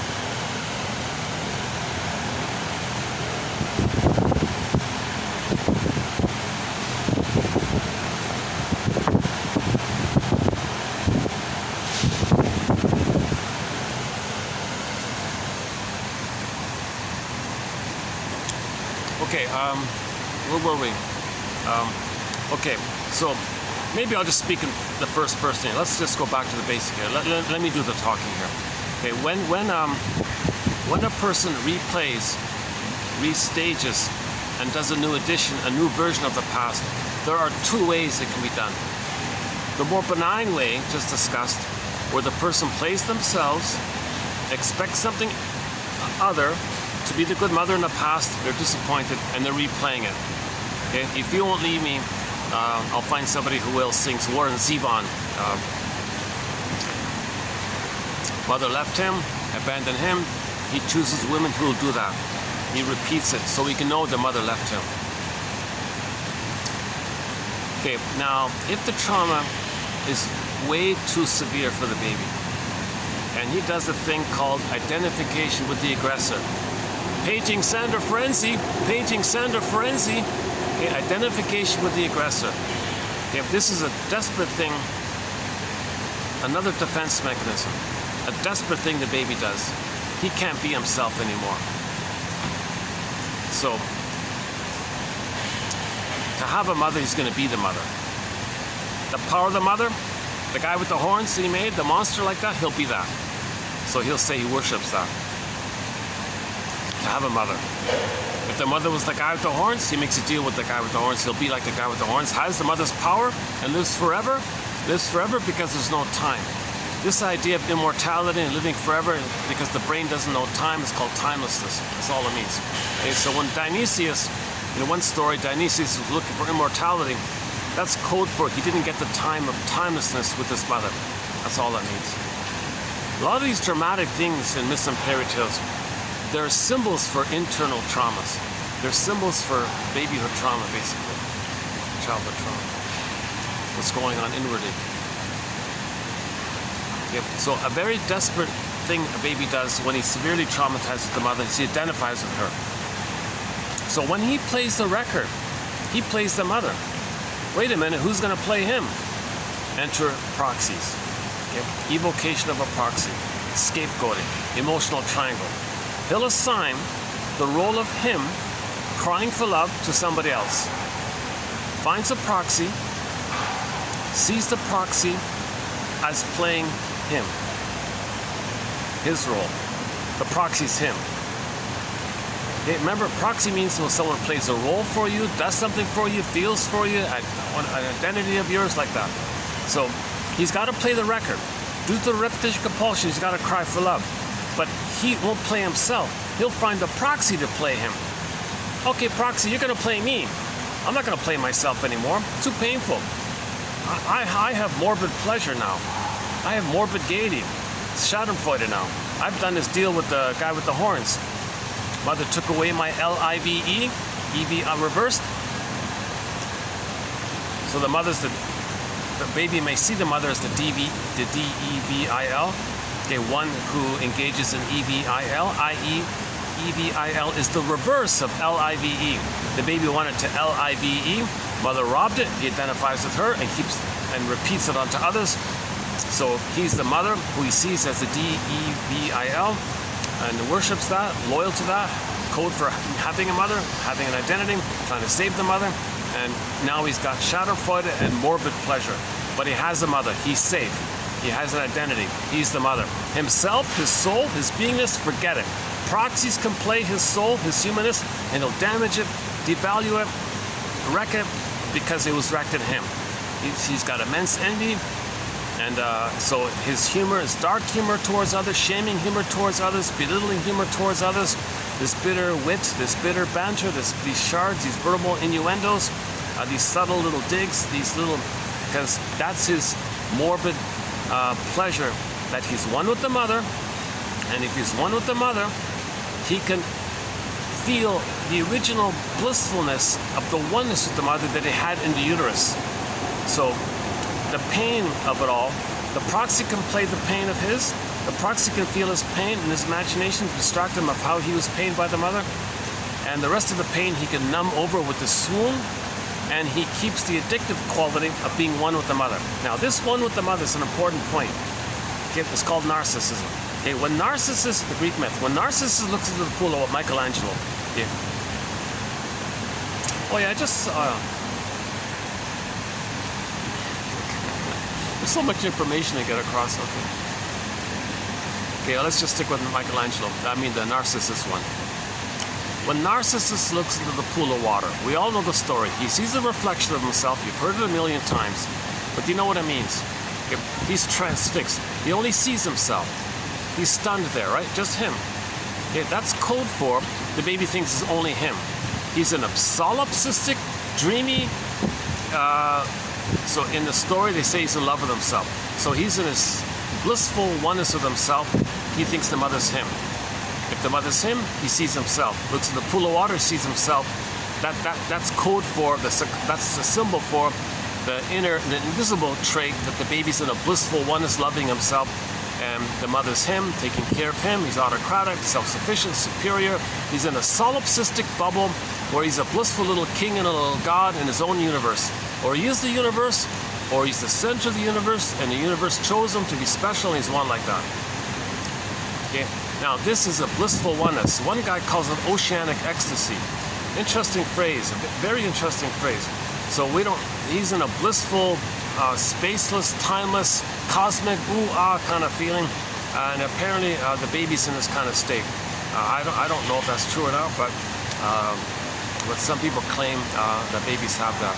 See, the issue with, some people, Dionysus, the one variation, Dionysus is kind of like Aesop tales, or Curious George tales, or Anansi tales. There's not one kind of story. There's like various versions of it. In one of the Dionysian tales, according to Helen Deutsch, he wanted to get back the blissful oneness. So he's considered the god of ecstasy, right? So he would take a mushroom or whatever. And by the way, that scene opening up the lid, all this looks like a mushroom, right? Maybe they were promoting the, I don't know. That's just a side question mark. I think the basic thing was when they pulled out Dionysius, analyze this, people. Come on, people, analyze this. Like it's a food, but mentally process, digest, analyze. Analyze, I mean, take it in your thinking, eat it in your mind, and process it, and digest it, and understand it, and give me some result, and teach it to me, or I don't know, or give me the nutrition. I don't know. Teach it, analyze this. I think the idea that it was a subliminal advertising for the hallucinogen magic mushroom. I don't know if that's true or not. And the theory about it's just typical LGB pornography propaganda. We'll analyze this area, whatever version you want to do it, and the whole thing's banned. You can't even see it anymore, right? So it's. But in one of the Dionysian tales, Helen Deutsch's take on it was, okay, he's the god of masks. Okay, if you wear a mask, you're free to say what you want to say. You drink wine, you're free to say what you want to say. Okay, you wear a mask, you drink some wine. Now the extreme version is you take a hallucinogen, and then you're blissed out, and you're in a cosmic, spaceless oneness, because you want to go back to the womb and get back that paradise, that oceanic ecstasy you didn't get. So in one version of Dionysius, the person is saying that the person is meant to know that they didn't get the blissful oneness of the mother. The mother didn't hold them and breastfeed them and make them safe and all this. So he wants to go back to that. Because remember, when there's trauma, we have the unconscious hope for the fulfillment of old unfulfilled needs. A lot of pain like that, didn't get those needs, so there's an allure like that. Oh, you didn't get the blissfulness? Okay, well, this chemistry will blot out your autobiographical mind, your story mind about your conscious mind, and you'll experience what you felt in the uterus, and you'll go back there, okay, because you didn't get enough of it. So we'll bring you there. Okay, now it doesn't work. You're gonna hurt the person. You don't heal by going back like that. You still can't try to get what you didn't get. Once again, it's a one-way ticket. If mother didn't love the baby, that's a one-way ticket. You can't still try to get that kind of love with cookies or tricks or the mind. Okay, you can't. Okay, you gotta identify, mourn him, M-O-U-R-N. You gotta mourn him, and then you can get back your soul like that. Either you get your soul by being loved by the mother, or you gotta forgive her and you get it back through the mourning process, what they call the abreaction scene, Inside Out 2. But in the one Dionysian version is the code of it all. When he's the god of ecstasy like that, that means that's code for the message. The message is that the baby with the mother, he didn't get the oceanic ecstasy with his mother, for whatever reason. So he's meant to know that, not indulge in it, but that's Odysseus. He tied himself to the mast. No, sirens, no, I'm not going to take this allurement. No, I know it's very alluring. I know there's a sweet, dreamy, geez, I didn't get it. Now you're going to give it to me? No, that's not true. No, put wax in his ears. Tied himself to the mast. Odysseus, no, I want to, you're lying. It's going to hurt me. And all the sailors crashed. So no, I'm not going to crash like the other ones did. No. He left the lotus land, right? And he left all the other voices that were tempting him. And all. So he understood that you still can't get what you didn't get. You didn't get it, you're not going to get it. You got to, when you admit this, when you admit this painful truth, mother didn't love the baby, and you still can't somehow try to get it because there are no magic time machines, no magic ways to go back in the past and get that. But with trauma, that brain, that unconscious brain doesn't know time. So there's two things going on. It's trying to tell you by recreating it so you can mourn it. And if you don't pay attention to the message, if you don't get the inference, sometimes this is called the unconscious mind, it's called the inferring mind. You're meant to make the inference. You're meant to observe yourself, reflect on yourself, look in the mirror. Michael Jackson, man in the mirror. You want to heal the people. We'll start with the man in the mirror. So this is that's what the storytellers are trying to do. They're piecing it together, and we're all meant to piece our little story together. We're all meant to be a detective. We're all meant to be a detective.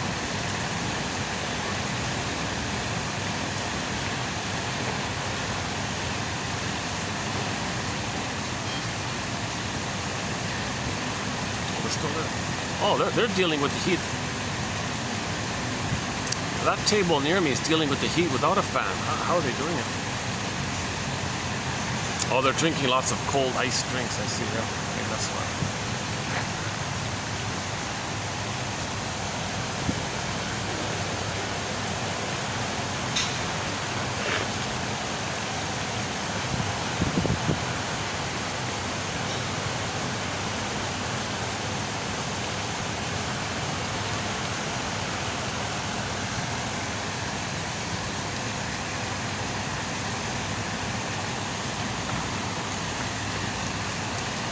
Where were we? The record, right? Oh yeah, so the record. This is a very important metaphor for this. So at the moment I'm talking about repetition compulsion. Repetition compulsion. We repeat because we don't remember. We repeat in an attempt to remember it. When we finally remember, we can stop repeating. So how are we repeating? There are two ways to repeat it. If the baby is traumatized post 18 months, he repeats it in a more benign, direct way, where he plays himself, sees others as a disappointing mother, makes it happen, chooses people who reject him, chooses things that are not the mother, coaxes it, makes it happen, prods people to reject him, expects too much from people, he gets rejected. He was rejected by the mother, he's going to go to life recreating it in some form or another. If the trauma is prior to 18 months, this is way too much pain. Now a flip thing takes place. He doesn't play himself. He wants proxies to play him. He plays the mother and shames the proxy playing him because he's now the mother. He gets a morbid pleasure called Schadenfreude. He shames his own soul into the proxy. It's an icky trauma bond. Okay, that's why it's called morbid pleasure. He feels glee and excited to shame his own soul, seeing it to a proxy, because now he feels like the aggressor. See, mother, we're one. Look, mother, I have you. We're one. This is a sickness. No baby's meant to be the mother. Okay, read Gibran's poem, Nature's Life's Longing for Itself. Virginia Satir, I Am Me. Augmandino, the scroll marked number 4, Nature's Greatest Miracle. Okay, the first part of it in particular. Okay, so the Great Spirit gave us a uniqueness. The mother's meant to have that sacred motherly duty to meet the baby's needs.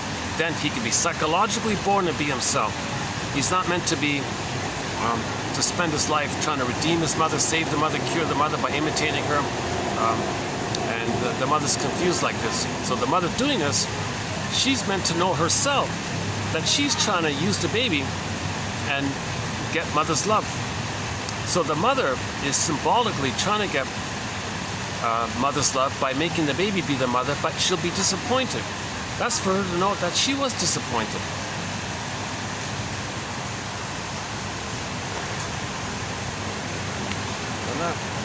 When that group finally leaves, I'll be able to go back to this one.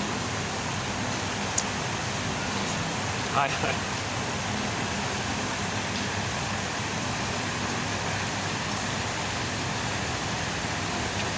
All the staff are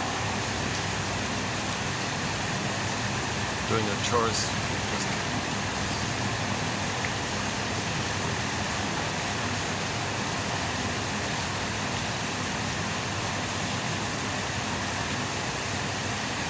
Yeah, they got a very nice team here. They got a. Oh look, When did I first start coming here? Almost half a year ago. It's pretty much the same crew. Yeah, it's the same crew since I first came here. They added in 2 new swans to the pond there. During a windstorm, one of the trees fell on the roof. They fixed it.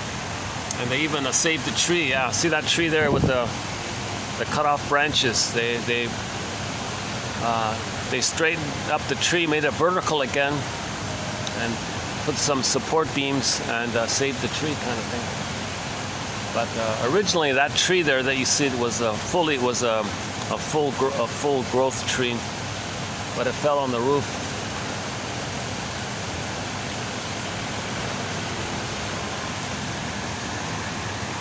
If somebody's watching this, they're thinking to themselves, "Oh, gee, yeah, okay, fine. A tree fell on the roof. Yeah, well, I didn't. Too much information." Like if somebody's in Brazil watching this, gee, wherever he is, why do we need to know about the... I mentioned Brazil because I just found a very good cover. Delhi? Dolly? No, not Dolly. Delhi. Denny? Oh, jeez, I forgot already. There's a young lady out of Brazil. She sounds a bit like Dolly Parton, actually. Her voice is a little bit like Dolly Parton. She's a young, like a teenager girl, young lady. Just her and a guitar, acoustic guitar, just doing the strumming the chords. She does an excellent cover of Carry On Wayward Son, discussed yesterday. Carry on my wayward son. Once I rose, oh yeah, I talked about it in reference to Dionysius. So okay, for a discussion, it took me half an hour. So for a discussion on the song, Kansas' song, Carry On Wayward Son, can I refer you to the last video? About an hour, go fast, about an hour in, we did it. And so I just looked for covers for it, and this young lady from Brazil, just her in her bedroom or living room, whatever, singing like that. Did a very good job. Just a 2-minute rendition of it. Just her alone with an acoustic guitar. She did a great job. A fun. Her voice, it's like a combination of Dolly Parton and the voice of a child almost. It's a sweet kind of innocent kind of voice, and she does Carry On Wayward Son. Once I rose above the noise and confusion to get a glimpse beyond this illusion, but he went too far. We talked about it. So I talked about it from the angle of the hallucinogen thing, Dionysian, and then narcissism, and plus the midlife journey, because at the conclusion, the positive one was, now you're no longer empty. Now you're no longer empty. Now you got your life back. So the conclusion of it. Great lyrics, excellent song, lyrically speaking. So it was a big hit in 1976, I think, by the band Kansas, the 2-hit wonder band. We heard those 2 songs ad nauseum, Dust in the Wind and Carry On Wayward Son. That's a great song lyrically. And here's this young lady in her apartment somewhere in Brazil somewhere. Picks it up, picks up a guitar and does an excellent cover of it. It might be the best cover out there. It might be the best cover of that song. I don't know why she's not a star, you know. Alyona Yarashina's version is okay, is tolerable. I think she kind of missed it. But Alyona Yarashina does the best cover of Laid on the Line. I think the best cover out there of Triumph's Laid on the Line is the one done by Alyona Yarashina. I think that's my favorite of her cover songs. And she did a great job with that song, Laid on the Line. She also does Carry On Wayward Son, but it's just tolerable. But this young lady, her name is Delhi, Delhi, I think, Delhi. Her last name, it's an interesting last name. Rysiek, It's got 2 Y's in it, a couple S's in it. R-Y-S-K-Y-S-K. I forgot the name, so I'll mention it next time. I just found it.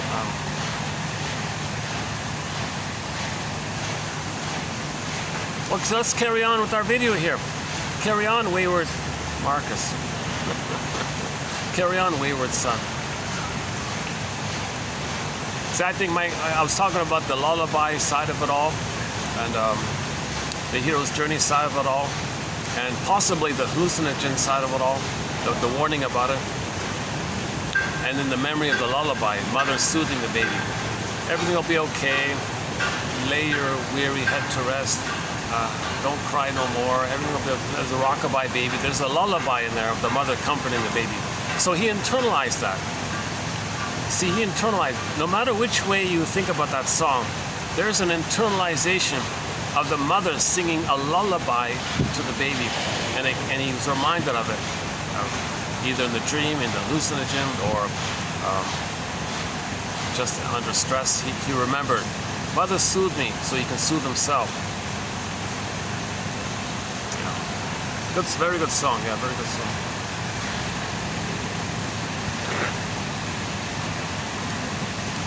We recently discussed Pavlov's Dog. Pavlov's Dog, a great classic rock band from the early 70s. It's mainly the 75 album. We got 4 songs. Episode, Julia, the main hit, Julia.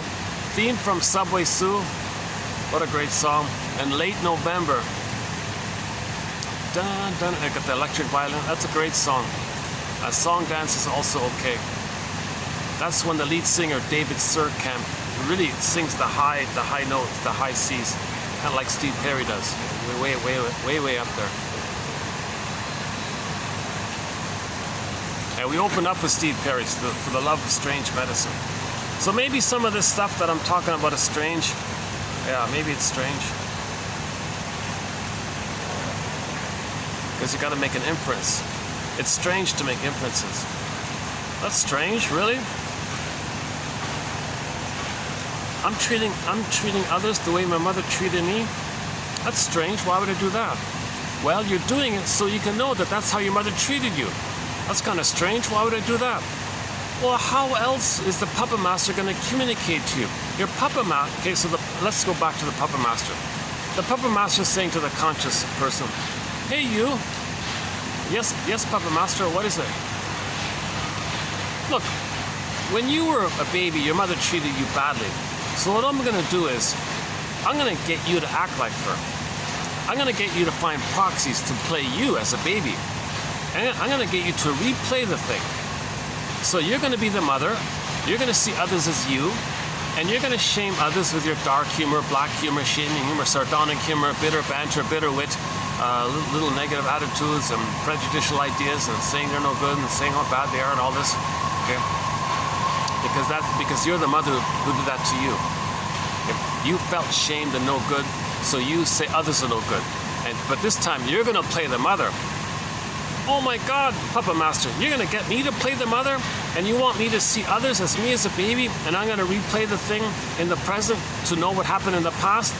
That's right, conscious. Oh my God, that's pretty strange here.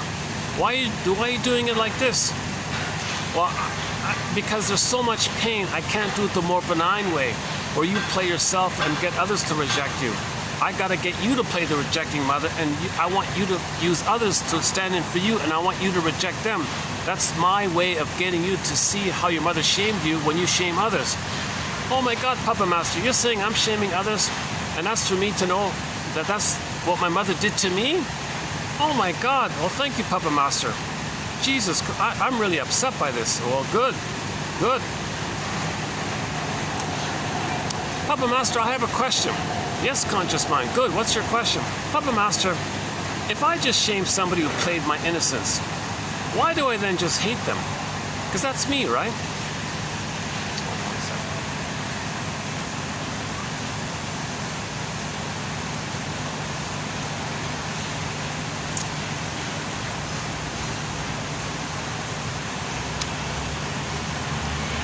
I didn't want to talk loudly when the manager was passing by, so I wanted to pause. At the same time, there's some new guests arriving here. Oh, they're still there.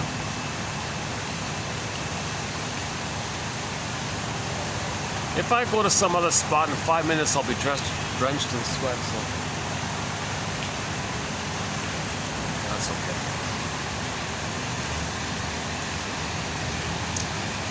Let's go. So, Puppet Master, I have a question. Yes, conscious mind. What's your question? Well, I'm confused. What do you mean? Well, you got me to play the shaming mother, and you got me to find an innocent person to play me because I was innocent.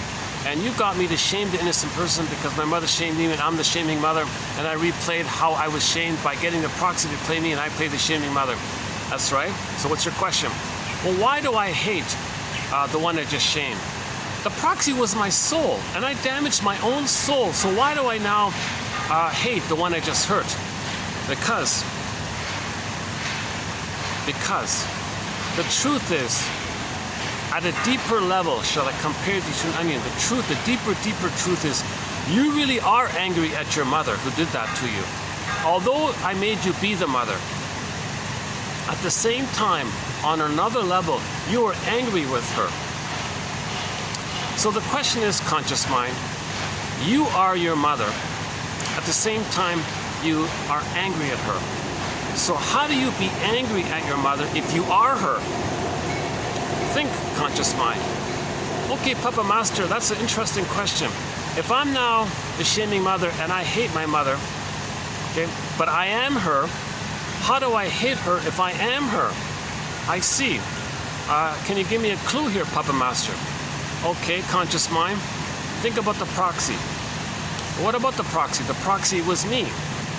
Okay, well, maybe you can flip-flop, shape-shift, magical double-think, morph, shape-shift, morph the proxy, and see the one who played you as a baby, suddenly, poof, poof. Now, you see the one you just hurt as your mother who hurt you, and you flip back to yourself, and now you're angry at your mother. Oh my God, Puppet Master, are you saying that the one I just shamed, who was my innocent me, baby me, is suddenly the monster mother? And I flipped it around like this? I don't get this. Okay, look, conscious mind, in the unconscious world, it's magical in there. It's Alice in Wonderland. It doesn't make sense. Don't apply your conscious logic to the unconscious world. Things can flip, flop, and shape-shift and twist because there's no time here, and that's what goes on in the unconscious. Things are flipping and flopping here like this. So yes, the one you just shamed was first, it was you, and then poof, now you see it as your mother, and you play yourself angry at your mother. Oh my God, poor proxy. What do you mean? Well, if the proxy played my soul, and I just shamed my own soul, and now I see the proxy as my mother, and I hate that proxy who's my mother. Oh my God, that means that's a double insult on the proxy. What do you mean? Well, of course, I saw the proxy as me, and I rejected them, and now I saw the proxy as my mother, who me as a baby am angry at, and I try to control my mother. That's right. And you know, conscious mind, that poor proxy person cannot say to you, cannot point this out to you. The proxy's not going to say to you, hold the phone. The proxy's not going to say to you, hold the phone. I'm neither you nor your mother back in the nursery. Well, that's true. The proxy can't tell that to me. Now, so for example, it's not me talking. So for example, if the mother has a baby, and she's not aware of what happened to her. She doesn't remember, and she doesn't remember her trauma. She's going to repeat it. So when she has a baby, first she's going to cast her own baby into the role of her as a baby, and she's going to play the shaming mother, the grandmother. So she's going to replay the thing, the record. Every new situation, you play the record. New situation, play the record. She only has one record. Every neurotic is a music enthusiast, but they only have one record. It's Cry for Love. Every new situation, they play it. New situation, they play it. New situation, they play it. So they have a baby, new situation, they're going to play it. All right, baby, I'm going to play the record. You're going to play me as a baby crying for love. I'm going to play my mother who shamed me. So she recreates it. All right, baby, you as a proxy, you're going to play me as a baby crying for love. I've identified with the aggressor. So I'm going to recreate the whole thing. So she shames the baby the way the mother shamed her. Then flip-flop. The truth is, she is angry at the mother. So the mother says, all right, baby, you're going to play my mother, I'm going to play me.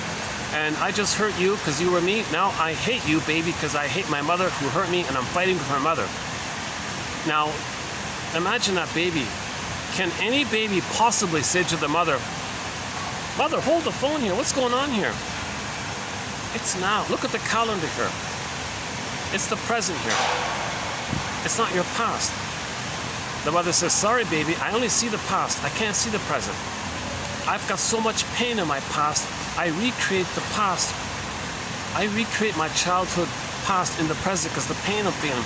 I got to replay the thing. Mother, hold the phone here. I'm neither you nor your mother back in the past. I can't see that reality. I can't meet your needs, baby.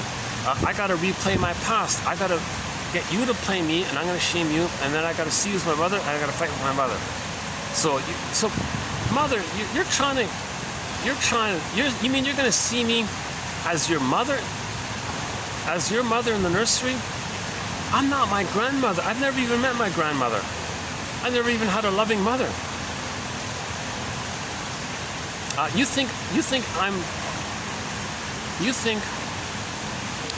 my grandmother? You think I am your mother? I'm not my grandmother, mother.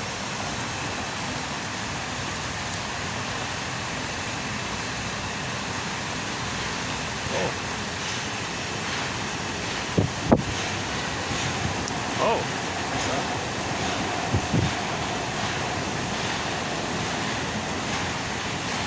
Oh, maybe this is a VIP kind of thing. This looks like a high-end kind of security kind of. Oh, maybe that's what's going on. Oh, jeez.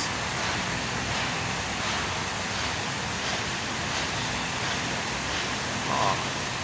Well, let me get out of here then. There's some kind of a VIP here.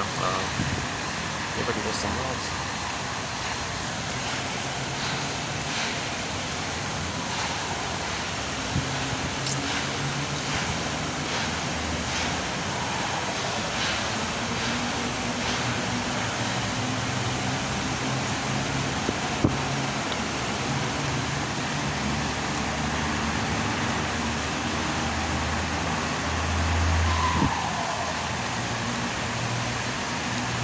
A little distracting. Yeah, okay, hold on. So let's get back on track here. Where else can I go there?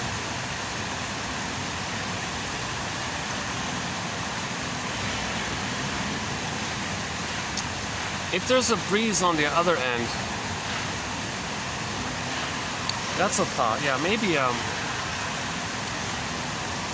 let's try the upstairs part. Maybe I can get a breeze up there.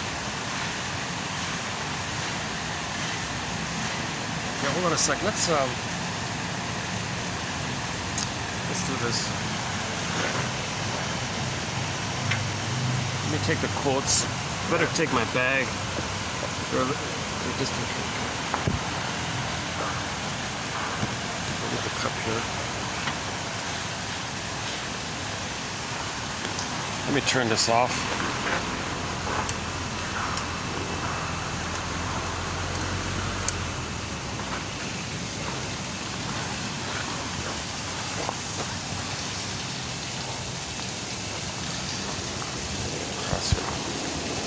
Let's do this.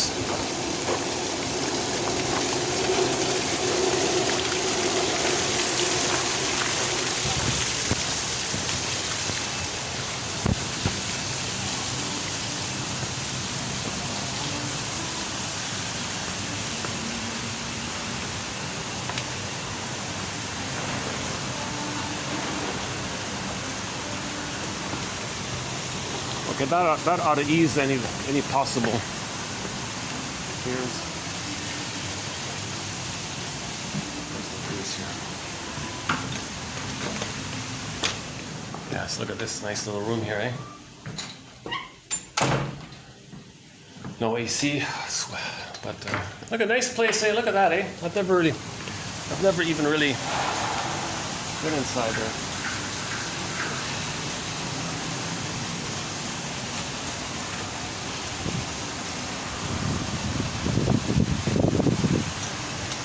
How's that? Is that all okay? Hold a sec.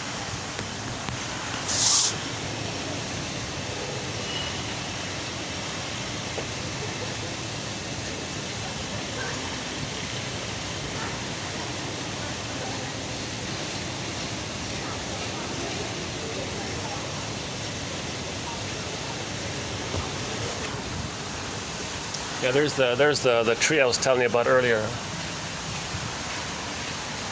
Oh, there's no breeze here. Oh Jesus, no! I'm gonna start sweating in 2 minutes here. Jesus, I gotta get a breeze somewhere. Oh, there's a bit of a breeze here, yeah.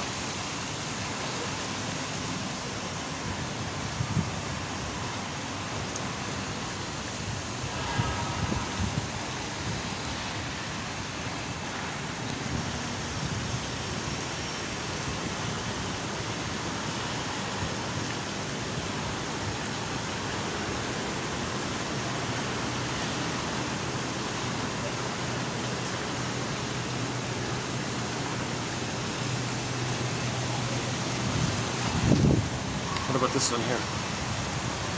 How about this one here? Let's try it. Yeah, there's a bit of a breeze here. Okay.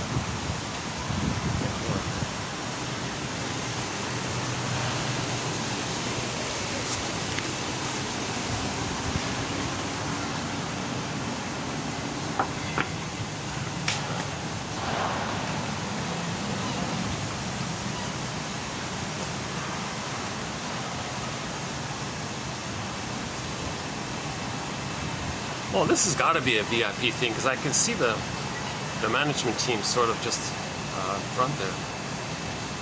So they're watching or something. And they got the fancy guards there. A high-end kind of security detail there. I don't know why they didn't kick me out then if that's the case. They could easily kick me out if that's the case. Oh, maybe they want to be discreet. Don't tell anybody, right? So maybe like that.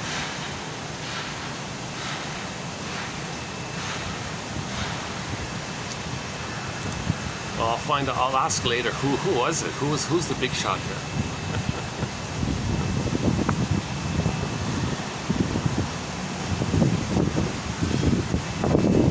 Oh, I got a breeze here. Thank God. Okay. Thank you. Okay, repetition compulsion. Every neurotic is a music enthusiast, but he only has one record. He carries it with him everywhere he goes. Every time he sees a turntable with never-ending fiery ardor, he spins that tune. He plays that tune. Only one record. New situation, same record. New situation, same record. New situation, same record. He only has one record. That one tired, old, traumatic memory that's a relentless battle with the mother. He wants to get out of the pain with the mother. He wants to get mother's love. He's in pain because he didn't get it. So he replays it again and again because that part of the brain doesn't know time. So all time is that time. Yes, materially, he understands the presence of the present. Okay? But he's operating at it with the emotional area that he's got to replay the record. So the more perverse way is he finds proxies to play him crying for love. He plays the mother who says no to him, but others are him, so he says no to others. Then he flip-flops. He makes the proxy, sees the proxy as his mother, and now he wants to control the proxy. Now he's in the place as a baby, angry at his mother, trying to control the mother, possess the mother, devour the mother, because the baby had a fantasy like a hungry wolf. If he could gobble up the mother, maybe he could control the mother like that. So he's going to be very controlling towards that person, and so he hurts them, then he wants to control them like that. That's the baby's effort. He wishes he could bite the mother. Mother would be passive, maybe control. He's kind of doing these kind of survival things. So the baby is in survival anxiety. Of course, he's not going to apologize or regret or feel.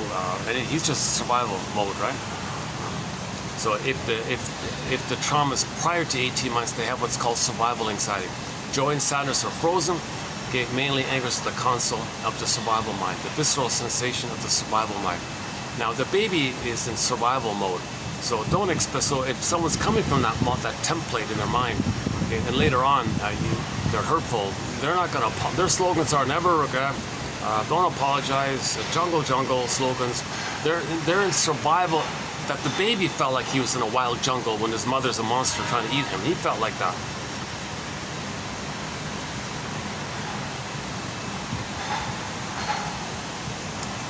It got me so curious. Who is this? Yeah, that's definitely yeah,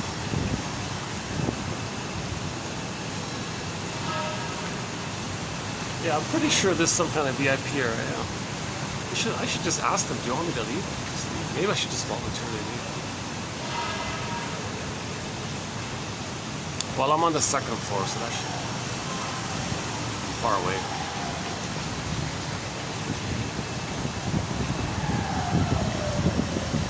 Well, I'm an old regular here. They know I'm a friendly, peaceful, nice guy. But still, yeah.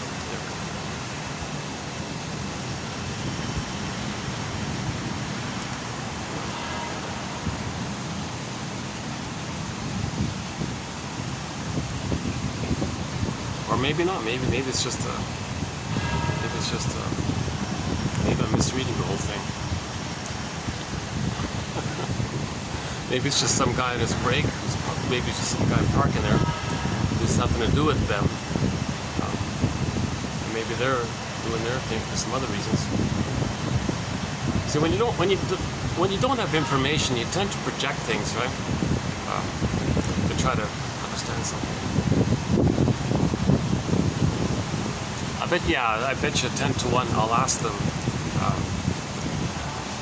Did you have a famous VIP here? Oh no, just a regular customer. Okay.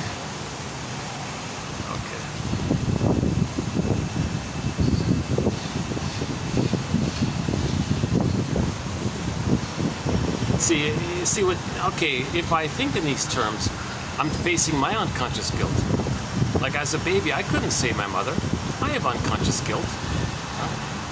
Any baby who's traumatized and wasn't able to save their mother, they're going to end up with unconscious guilt. So you may see current situations and construct it and twist it so you can bring up your unconscious guilt. So you're knowing your unconscious guilt. You see? See, we create things and see things in the present that are echoes or mirrors of the past to know the past. That kind of thing. If you go to yesterday's video at the end about relationships, how somebody reminds you of the mother and you're angry at that person, that's to know you're angry at the mother. That topic there about transference, the past to the present. Okay, so the record is very important. Okay, this record is called neurosis.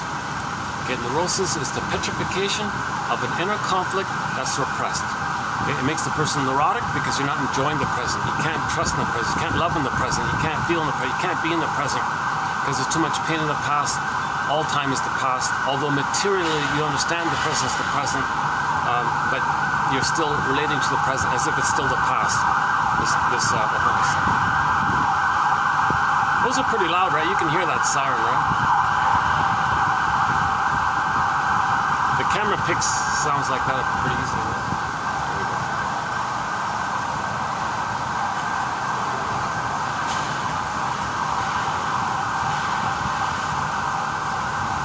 I should come up here more often, yeah. Look at that. Yeah, this is not bad right here. Yeah, this spot right here is not bad, right?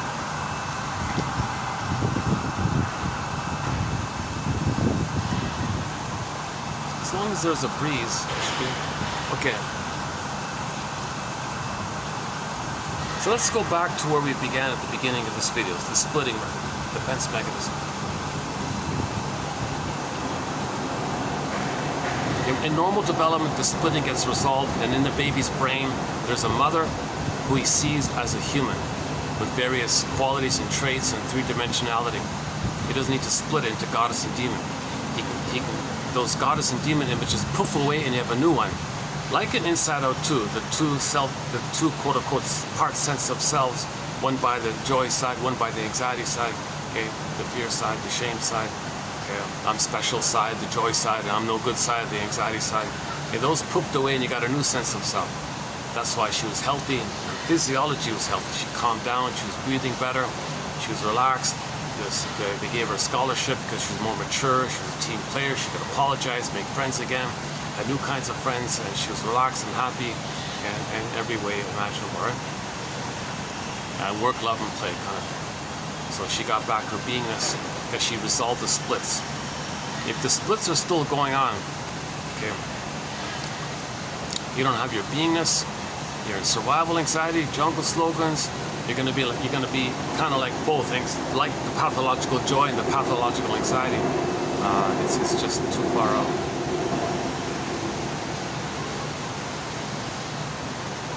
Okay, now there's a whole body material about this, about trauma prior to 18 months called the stinger personality patterns, and a body material about the clinger personalities when trauma is post 18 months. And another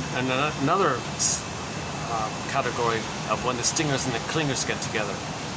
In the stinger side, you got scapegoating, okay, you got the survival slogans, the BPD amalgams idea, and so we include some of the songs from there, their humor from there, the dark humor from there.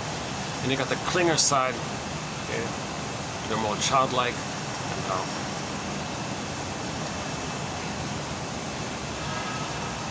so I won't do the clingers and stingers. Where's the breeze? I'm sweating. Where's the breeze? What happened to the breeze? Oh, the breeze is gone. Yeah, see, there's the new roof, eh? That tree, yeah, see that tree? It fell on this roof here. I fixed that. Yeah, they were very good. They were very,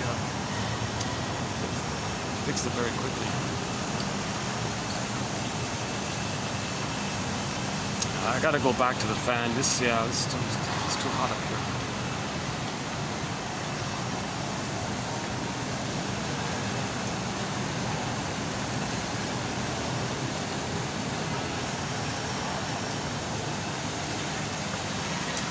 Unless there's a breeze. Oh, let's try the other side then.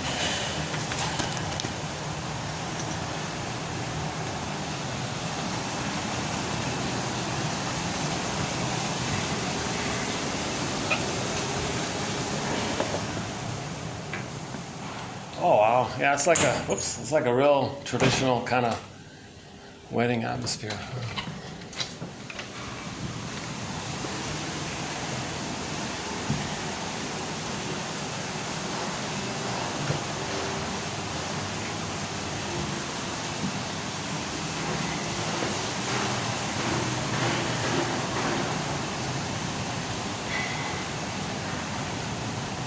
No, if it really were a VIP thing, they'd book the whole thing, right? They could just book the whole place. I've seen this place fully booked before. Here are the doves. Oh, here are the doves, by the way.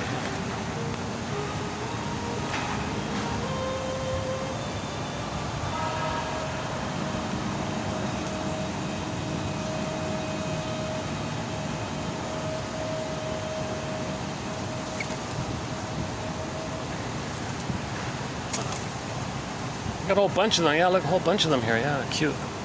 It's great. No breeze here. Where are the peacocks? Yeah, there's one of the peacocks. Oh no, that's just oh, they're down there somewhere. Oh yeah, there they are. Yeah, they go there.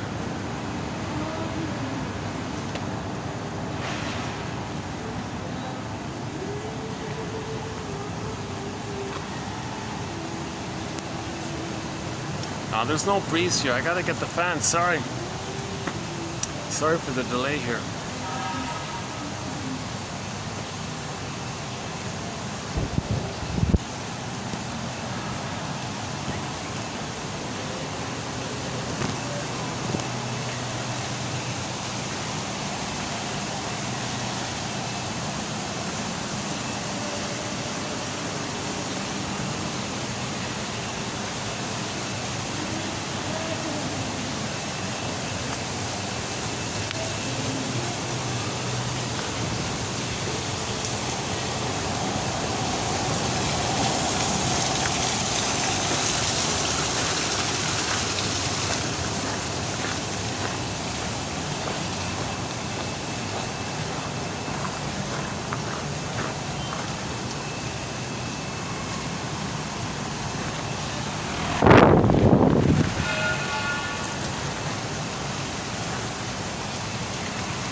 All right, we got a fan back. All right, just give me a minute here.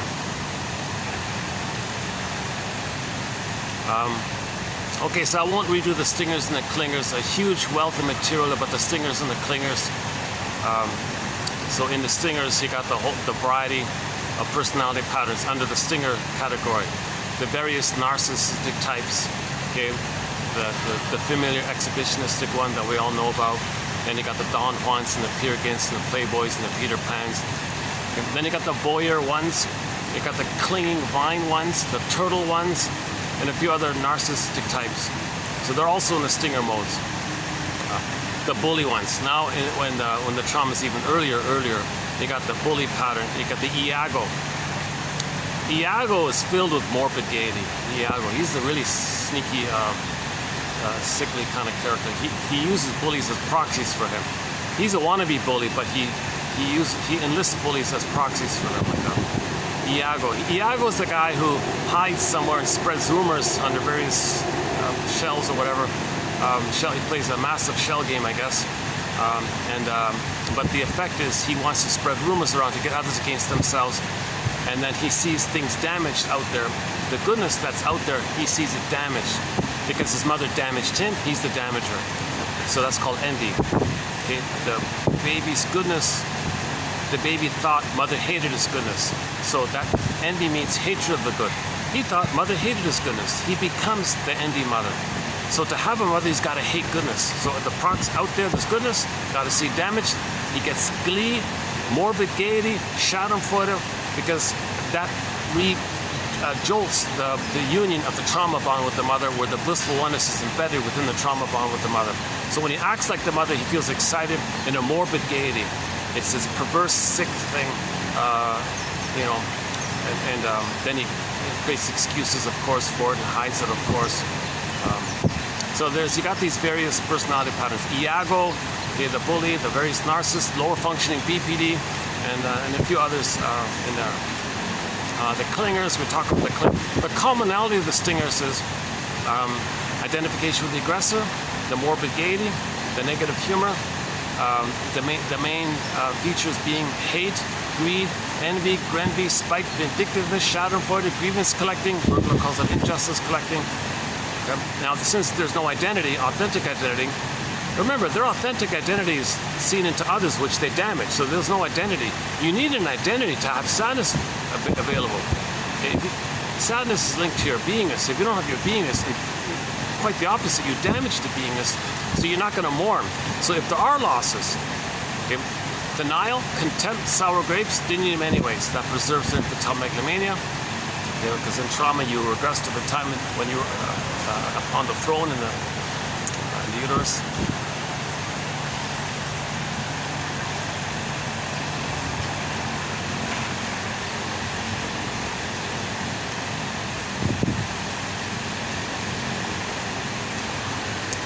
It's kind of awkward. Yeah, I don't know what's going on. I don't know if that's like the private security guy watching the VIP here, or if he's just unrelated. I don't know what it is, but he's just right beside me.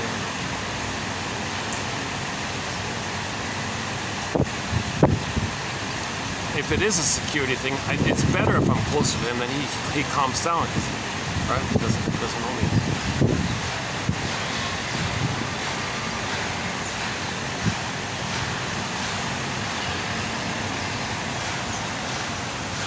Yeah, that's the first time I've had this kind of setup like this. If that's what it is.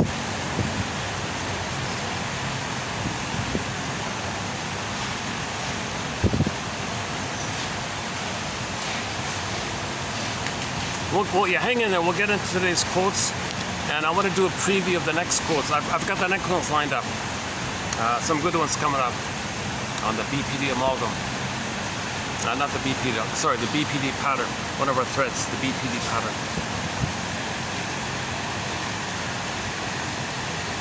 Oh, let's check the battery here.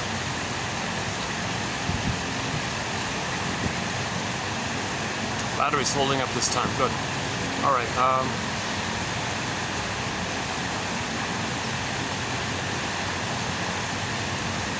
Okay. There's a wealth of material about the stingers. The survival slogans, angers at the console. They don't regret or apologize or have empathy or care like that because they're in survival mode. Their source point is they're terrorized by the mother and they're fighting with the mother in survival area. So let's say someone hurts someone else, meaning their own soul, and the other person says, "I'm not you as a baby, you hurt me." They don't care because they're the mother who hurts themselves, and that's their safety with the mother. And then they hate the ones they just hurt. That's perverse stuff. This is psychotic-like thinking, psychosis-like thinking, and they don't get it. I think the source point someone said is, imagine a 2-day-old baby biting his mother's nipple and the mother's in pain. And somebody saying to the baby, hey baby, that wasn't very nice of you to bite your mother's nipple. She's in pain. Can't you see she's in pain? You gotta be kidding. He's fighting with the monster, and he thinks the monster's trying to eat him. And he's supposed to apologize to, like, this is, he hasn't reached a place of empathy because he needs enough love to feel safe, to differentiate, to get to personhood to personhood. The mother's not seeing him as a person. So he's saying, Mother, see me as a person. Mother, please read the book entitled Babies Are Human Beings. Mother, babies are human beings.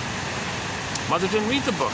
Mother, I'm a person here.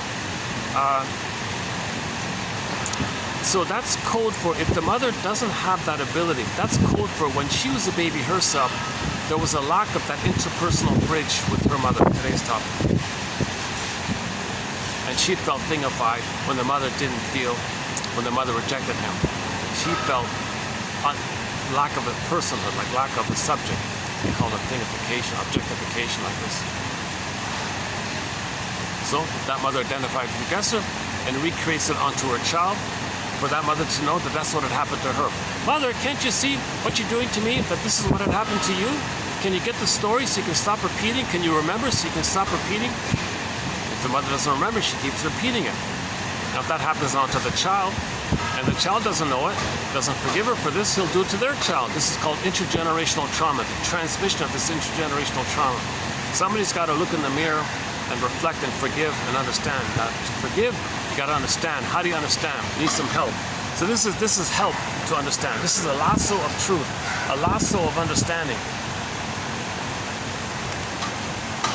Oh yeah, that guard looks like a very serious kind of guard. Yeah, it looks like a top kind of security kind of guy, like a police chief kind of guy or something. It looks pretty serious, knowledgeable and all this. Yeah, the more I think. I don't know, I could still be wrong, but I got a feeling there's a VIP near me, and there's a top security kind of guy just on the other side of me. But I don't know for sure. So I'd like to know for sure, then I'd leave if that's the case. If it's just some coincidental kind of thing, there's no point in leaving, right?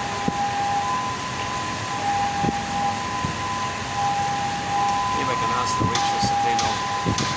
Well, the manager would know, right? Where's the manager? No, I don't want to freak anybody out. Let's not do anything. Let's not say anything.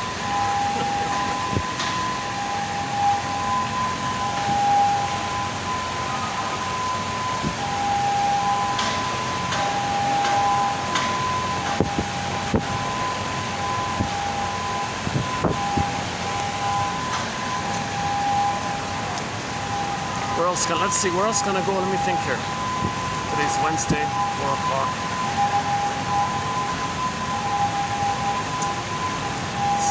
And I gotta buy another coffee, right?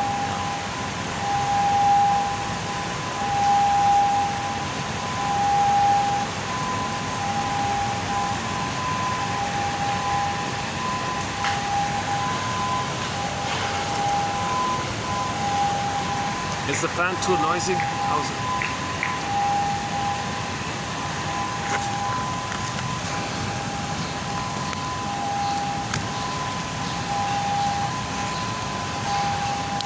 Okay, this one about the splitting.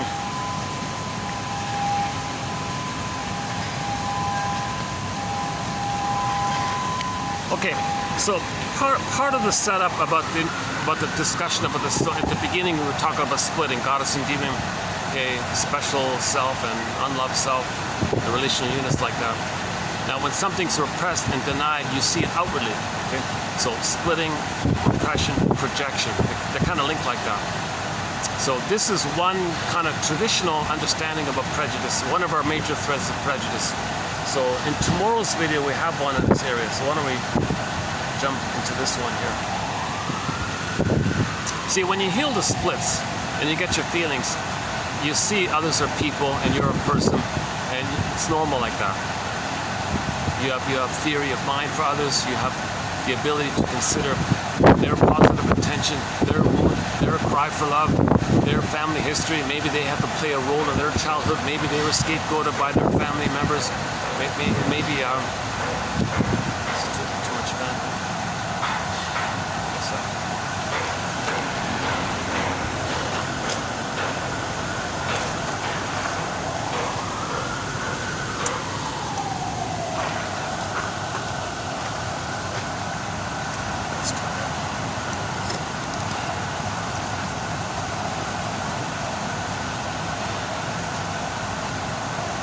I don't know if he's just somebody on his break or just taking a rest here, or if he's just kind of like just right beside me there. Where else can I go here?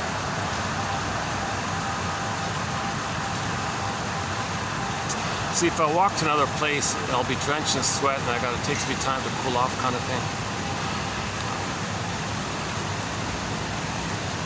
I wish they'd. Maybe they wish I'd leave.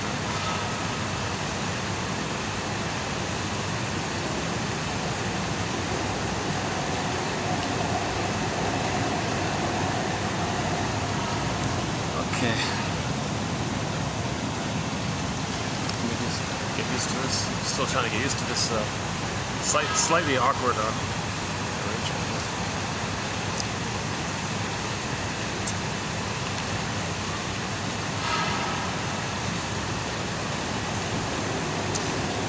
Maybe if I just start reading it, it'll calm me down here. Okay, so the unconscious defense mechanisms of splitting and projection. The unconscious defense mechanisms of splitting and projection. Yeah, I'm not going to run through all the various theories on prejudice and the prejudiced personality and the fear of the others, the mother, and the difference because you didn't get enough love to be different. So a lot of these theories about prejudice, oh boy, we got like a good dozen of them. They're all excellent ones. Sort of the beginning one, sort of like the founding one, is basically this splitting and projection one. So that's sort of it here. This is an older one from the 40s or something. The unconscious defense mechanisms of splitting and projection. Okay, unconscious. Often unconsciously permit an internal conflict to be externalized and projected to a location outside the self. So whenever something's repressed, you project it.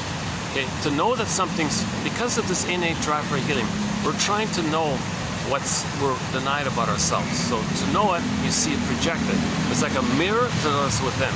Okay? So when you're saying a lot of things about others, there's a good chance that's meant for you to consider that belongs to you. Okay, projection is the means of bringing split off, repressed material to your consciousness. We want to make the unconscious conscious. Okay, we want to be whole, hence healed. Healing and wholeness. This is the innate drive for healing.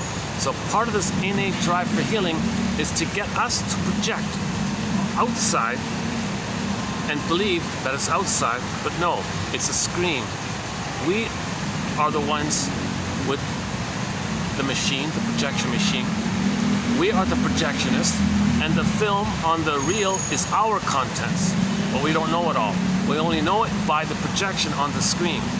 You look at the screen, it's like a mirror. Laughlin calls it a mirror, and then you see this within. Okay, so if there's a split going on within, okay, the mother's a monster and you're no good. You may say others are no good and they're monsters. So there you go. That's one theory about projection. They're no good and they're dangerous. Because you felt no good and your mother was dangerous. Okay, that's split, right? That's split. When the mother hurts the baby feels no good and the mother's dangerous. That's repressed. Those two you put onto others. Oh, they're no good and they're dangerous. That's projection. Okay? So when you say that stuff, that's code for how you felt about yourself and your mother. You felt hurt by your mother and you thought your mother was dangerous. The only way to know this is through your projection. So you look at your projection, treat it as a mirror, okay, to know what's with them. Now you're healing. That's your soul you're talking about. You want to own your soul. You want to get...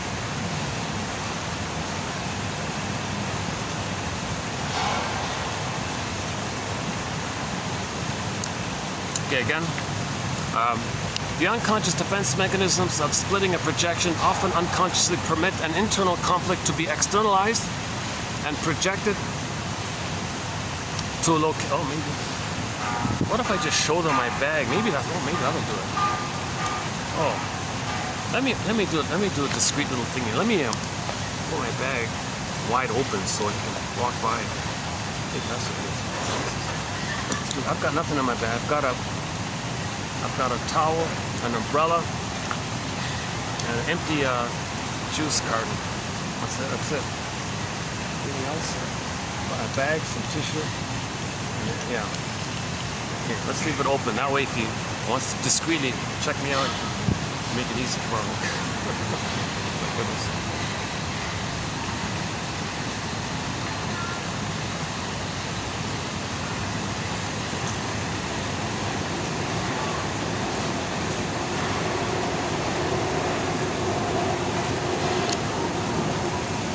Okay, let's go back.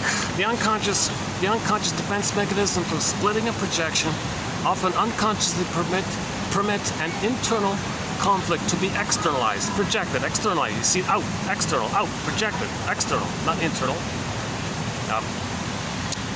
You want to know what's internal, so you think it's external to know that it's internal. So it's projected.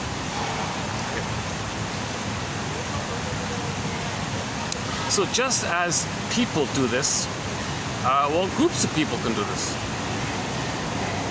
Groups of people can do this. So just as one person does it, two people getting together, they can do it. It's called scapegoating, right?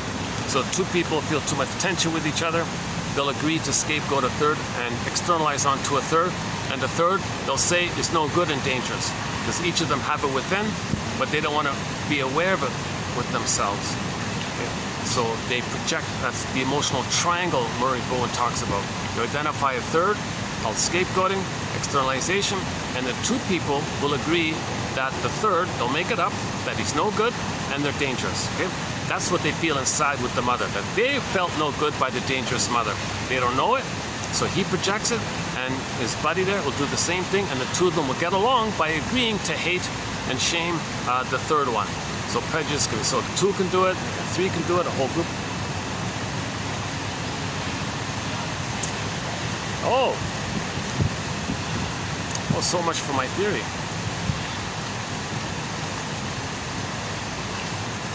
Oh, I was wrong all along.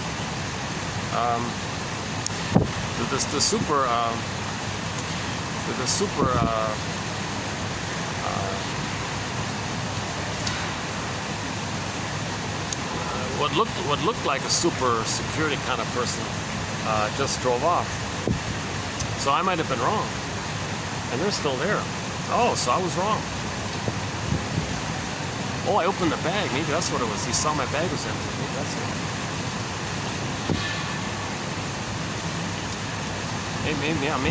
Maybe it's just all made up on my end. So here I was thinking all along. I was feeling uncomfortable because I thought,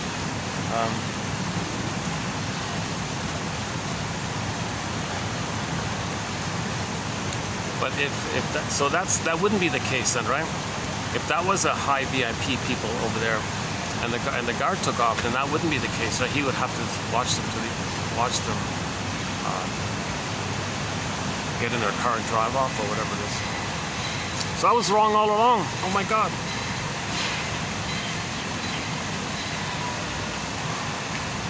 So let me return my bag here. I love this new bag. Yeah, check that. That's a nice little bag. Sort of I got it at a tourist gift shop. It was on sale. Nice little bag, eh? Very strong. They're very, very strong. I can carry. Let me think. I could carry 6 liters of water in this thing. It's okay. It holds up. Is that right? Yeah, 6, maybe 7 or 8. I haven't tested it yet. I don't want to push it, but so far I can hold 6 liters of water in this bag. Great little bag, eh? Yeah. I've been using the same old bag for years. I finally got a new one.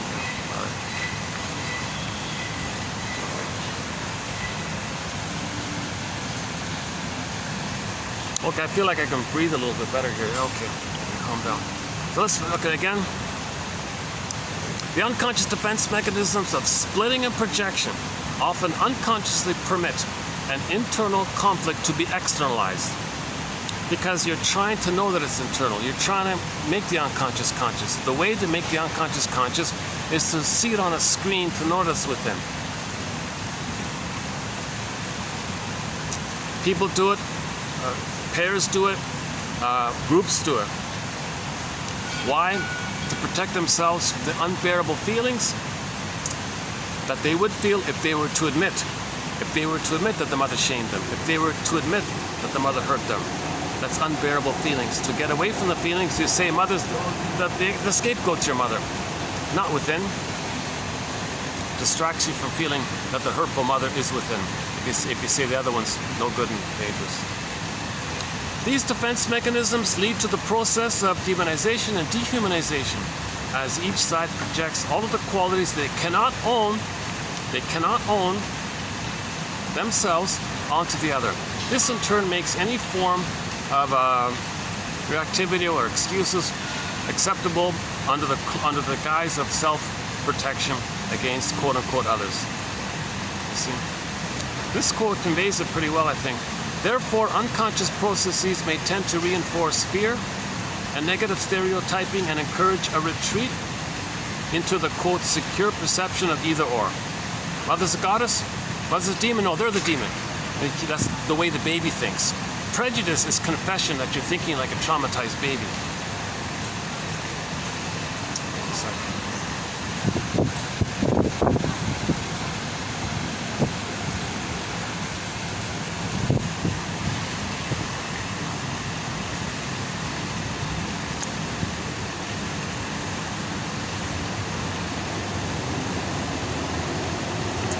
Okay. And of course, this could be exploited by others who will use you as flying monkeys in their agenda to pillage and plunder. So the prejudiced mind is created, okay, so that the yagos behind the scenes who also have the same prejudice, but they're just so indifferent and filled with ennui. Yesterday's, 2 days ago's topic, ennui. They only feel they need a distraction of the pain of ennui. So plundering is a distraction. So they use flying monkeys. Who are the flying monkeys? Well, those who project. Those who were traumatized and project. And then those with the splitting mind, the prejudiced mind, they have a desire to repeat onto others what had happened to them. So the behind the scenes one, Iago says, well, we want to plunder over there. That's innocent. You were innocent. So you were given poverty, so you give those over there poverty.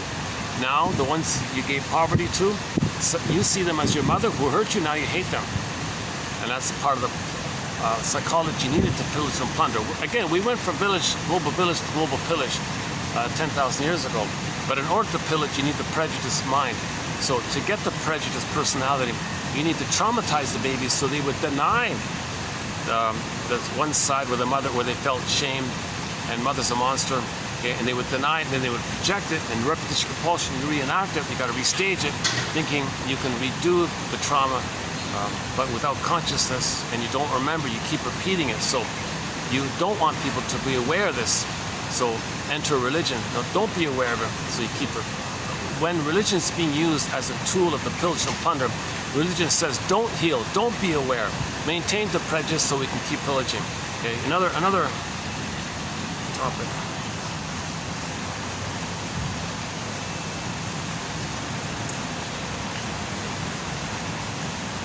Okay, that's tomorrow's topic. That's the first one for tomorrow, the 87. Just found it.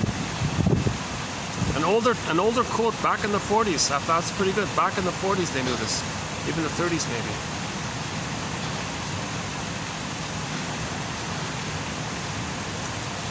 Okay, and tomorrow will mainly it's about the BPD one, the borderline personality pattern.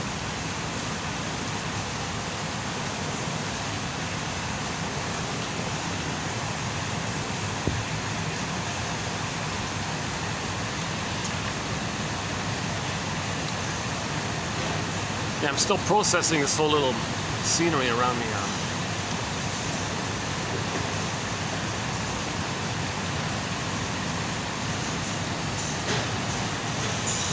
Actually, maybe I can. They've moved, so maybe I can go to this one place. Let me just distract myself for a minute. Hold on a second.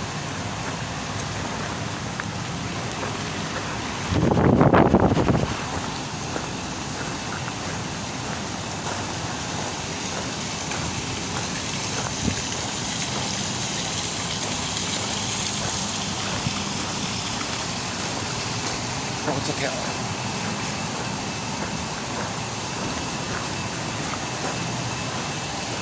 These are the two new additions. These the two black swans here. They just got them. They're babies. The main one is the white one there, sleeping. And they got the pair there. I can see them too well. They're hard to see on camera, right? But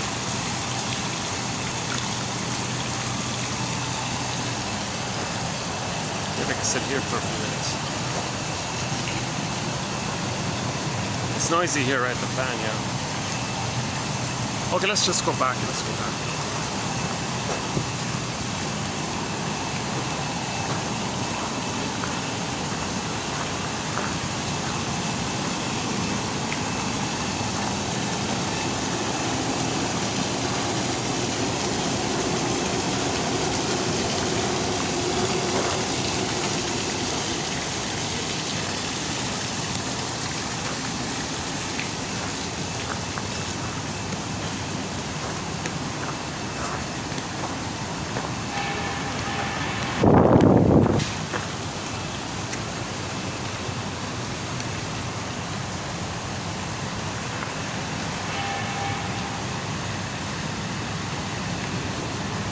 Okay, yesterday we talked about Dionysius, so I'm not going to redo it here, but we have a few quotes like spillover. I couldn't fit it in the last one, so I did mention them in the last video.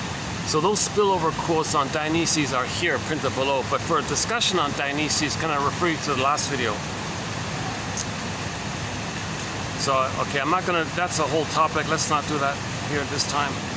So we talk about the 60s and the song. Different versions of it. The positive intention of it being you want to get back your beingness. So the energy that's sort of behind you wanting to express what's repressed, you personify the energy in this area. Dionysius can be helpful if it's within your manageability, but if you're too repressed, the Dionysian may do too much, and then that can hurt you even. But there is this drive for healing, so.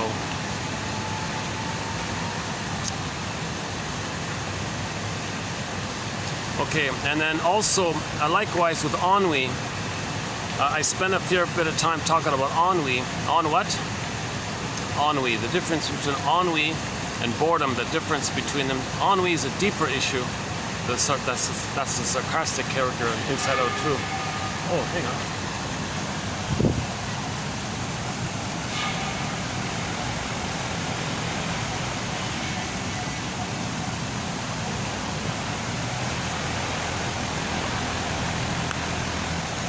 It's hard to get these birds on the camera.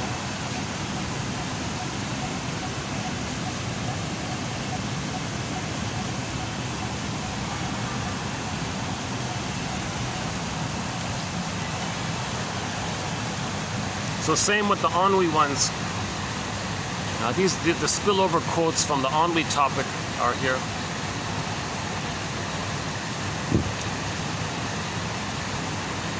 Okay, about the puppet master and all this.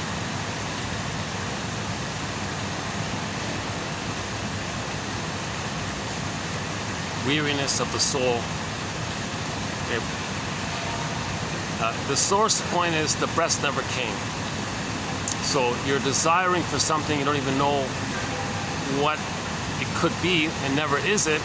You end up being bored, leading to ennui. Bored might be situational, where you had some positive material experience.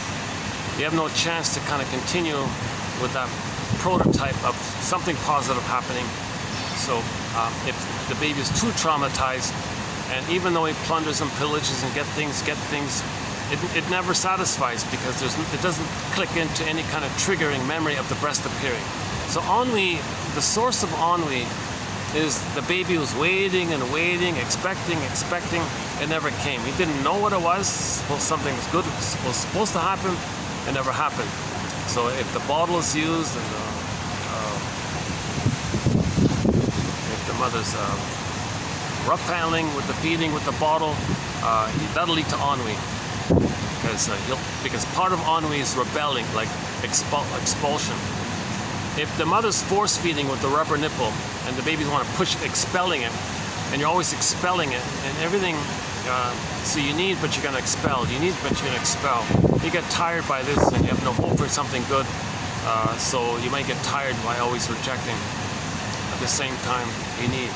So with ennui, the person becomes an emotional fugitive from the love that he seeks, running away from the mother, but still needs the mother. He might get tired like that. So Richard Kibble might get tired finally. Maybe like that. Then he'd be very sarcastic. In life. So okay, let's. I thought I did not a bad discussion on ennui the past couple of videos. So the first half of these quotes were discussed at length in the last videos. So let's go to the second half, the new ones here, by mainly by Mary Ayers here. Okay, so it's a good solid quote about the shame topic, yeah. So again, hell is the metaphor, a picture, a symbol of the emotion of shame. Okay, so shame, myths and fairy tales are true on the inside, not on the outside. Something's true on the inside, but it's invisible. How do we talk about it? How do we refer to it? We'll create a symbol. The symbol's not real. It points to the real that's invisible. So the visible is not real, and the invisible is real. Put it that way. Okay, famous author, 1992, Kaufman. Yeah, Robert Bly likes to quote him as well. Robert Bly, his audio tape. Yeah, so Robert Bly has a tape series on shame. He talks about the Kaufman guy. He's one of the early self-help authors talking about shame. So here it is here again. Kaufman, 92, describes shame as caused by a breakdown in what he calls the interpersonal bridge. That's not a bad way of saying it, right? So the attunement, usually it's attunement, entrainment, connection. Let the music play on. Interpersonal bridge, broken. Great hope, crashed, fell. Baby didn't get it. The attunement was broken. If the baby's removed, returned, broken. Can't reestablish it, broken. That leads to shame. Interpersonal bridge. That's a quick way of describing shame. Okay? Shame caused by a breakdown in what he calls the interpersonal bridge. Another guy here, Brosek, conjectures that shame, vulnerability, is generated by the parents' failure to respond to an infant's gestures and pleasures. Yeah, that's the word of the year. The word of the year by the Merriam-Webster Dictionary Company for 2022 was gaslighting. Because yes, a lot of mothers are gaslighting the babies. Babies have gestures and pleasures. Mother doesn't get it. Doesn't see it. No, really, mother, I want to share this with you. I want to connect with you. Do you see it? I don't see it. But I have it. No, you don't. Yes, I do. No, I don't. I have a need with you. No, you don't. I'm sad now. No, I don't see it. No, you're not. Yes, I am. I'm not. They're gaslighting. The mother rejects the baby's reality, baby's perception, baby's needs. He's gaslit. That's a shaming effect. Very shaming, very shaming for the baby, for the mother to gaslight the baby. So shame, vulnerability is generated by the parents' failure. Again, mother failed. The parents' failure to respond to an infant's gestures and pleasures and needs, etc. Gestures like needs and all that. And need to communicate, need to connect, and need to relate. Interpersonal. For him, for the baby, the intersubjective origins of shame emphasize the caregiver's failure to respond to the child's experiences of efficacy and intentionality. That the baby's a person. Mother's not even seeing the baby as a person. Mother has to see the baby as a little person. Babies are human beings. Title of a book. I'll get around to it finally. Yeah, I'm glad I mentioned it. Let's look up, let's see if I can find that book. Hopefully there'll be an old copy floating around. An old book from the 50s. The child ends up experiencing life as an object rather than as a subject. If the mother rejects the baby's feelings and needs, he's not a subject, he's not a person. He feels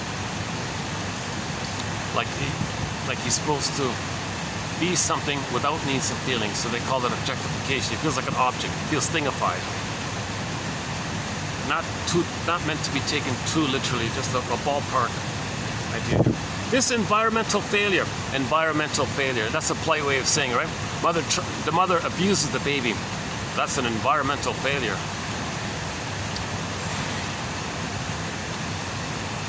This environmental failure contributes to the infant's experience of incompetence, inefficiency, and the inability to influence, predict, or comprehend an event which the baby expected to be able to control and understand.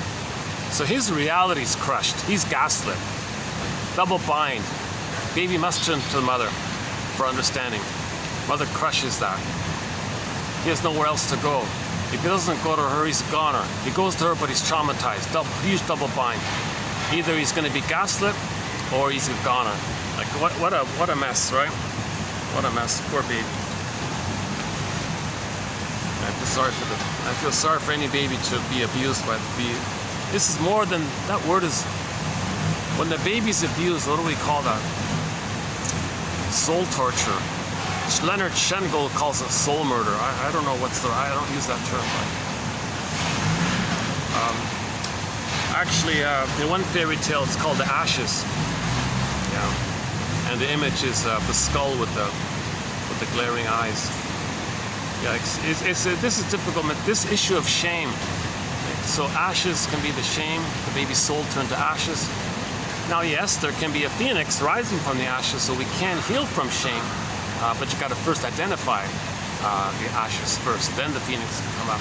Admit that the soul was turned to ashes, then there could be the phoenix. You won't get the phoenix, you won't get the firebird, you won't get the emotional knowing, you won't get Snow White back, you won't get Rapunzel back, you won't get Miss Core back to become Persephone, unless you recognize first, identify first that the soul was turned to ashes. Like, what do we call that when the mother has a baby and then turns the baby's soul into ashes? What do we say that about the mother? How do we describe that? So coming up, yeah. So let's stay tuned. Stay tuned. This is a tough one, yeah. Once in a while we have one of these tough ones. Today is one of them.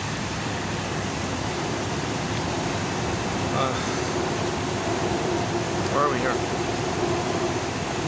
This thesis explicates the intersubjective dimension that generates shame at an earlier level than previously done.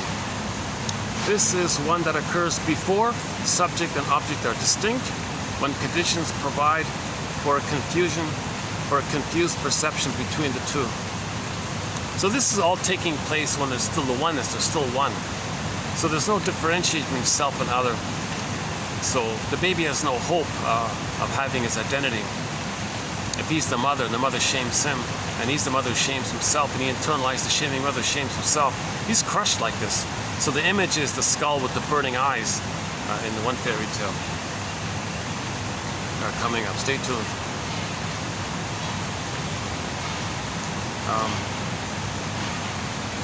Okay, the mother or the object is emphasized as overwhelming the baby, subject, to the point of her non-existence. That's the ashes. Now the baby feels it doesn't exist, it feels empty. This intersubjective space is not one of mutual influence. See, there wasn't a rapport there. There wasn't a back and forth there. The baby was passive, mother shamed him. It was meant to be a back and forth, no mutual influence. But of the infant merged in the mother's psychic space. Yeah. So the mother had all the power, the baby was meshed in with that, and the mother hurt him. All right. This idea about the intersubjective field is then extended by delineating its intrapsychic consequences. Intrapsychic shame, intrapersonal shame, can be re-experienced without interpersonal interaction. It goes on, it lives on. Once you internalize it, it's going on with him. Mother shames the baby, shames himself. It goes on without any kind of interaction with others. He's alone in the woods, he still feels shamed because it's going on within. It follows him wherever he goes. Flies to another country, goes to another continent, goes to Antarctica. It follows him wherever it goes. Okay? Those memories of mother shaming him, those memories follow him everywhere he goes. You think leaving a place means you're going to leave that inwardly? No, it follows you wherever you go.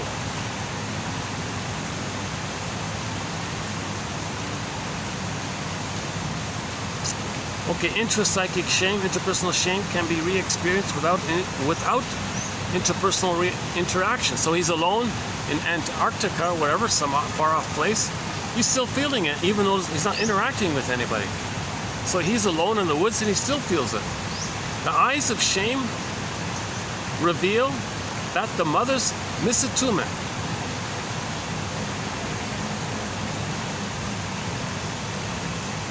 such that the child distinctively feels that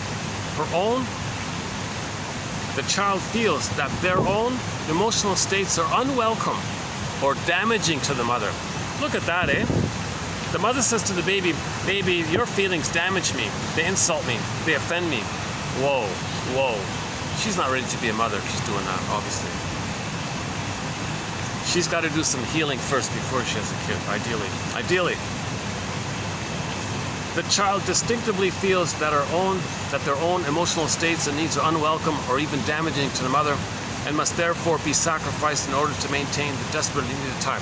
So there's a self-help book entitled, Mother, do I have to give up me? Do I have to lose my soul to have attachment with you? Really, Mother, do I have to give up me to have a connection with you?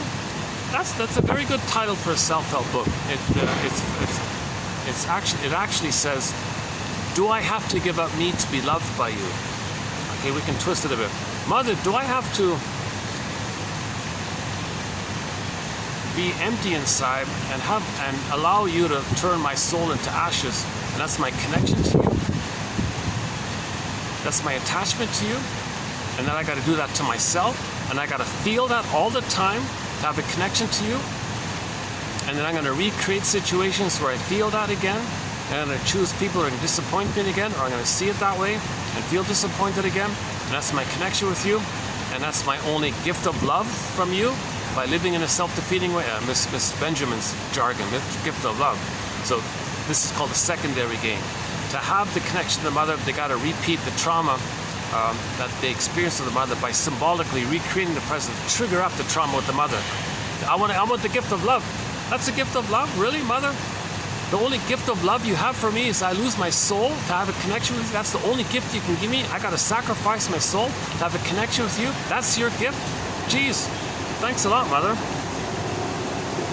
So naturally, I'm being a little cynical there at the end there. So it is something in the grieving process where a person would feel angry. So in the grief process, anger is going to, for a brief period of time, in all healing journeys, for a brief period of time, the person's going to feel extremely angry at their parents. It's got to come up because the baby wasn't angry at the parents. So you got to feel that somehow, or admit that it's not meant to live in there. But so you write the angry letter, but you don't send it. But you got to acknowledge it somehow, or send it. Why not?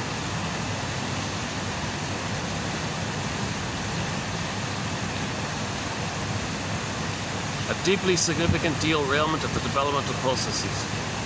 Yeah, this will lead to a derailment of the developmental processes, i.e. stunted development, arrested development, developmental arrest, a derailment of the developmental process.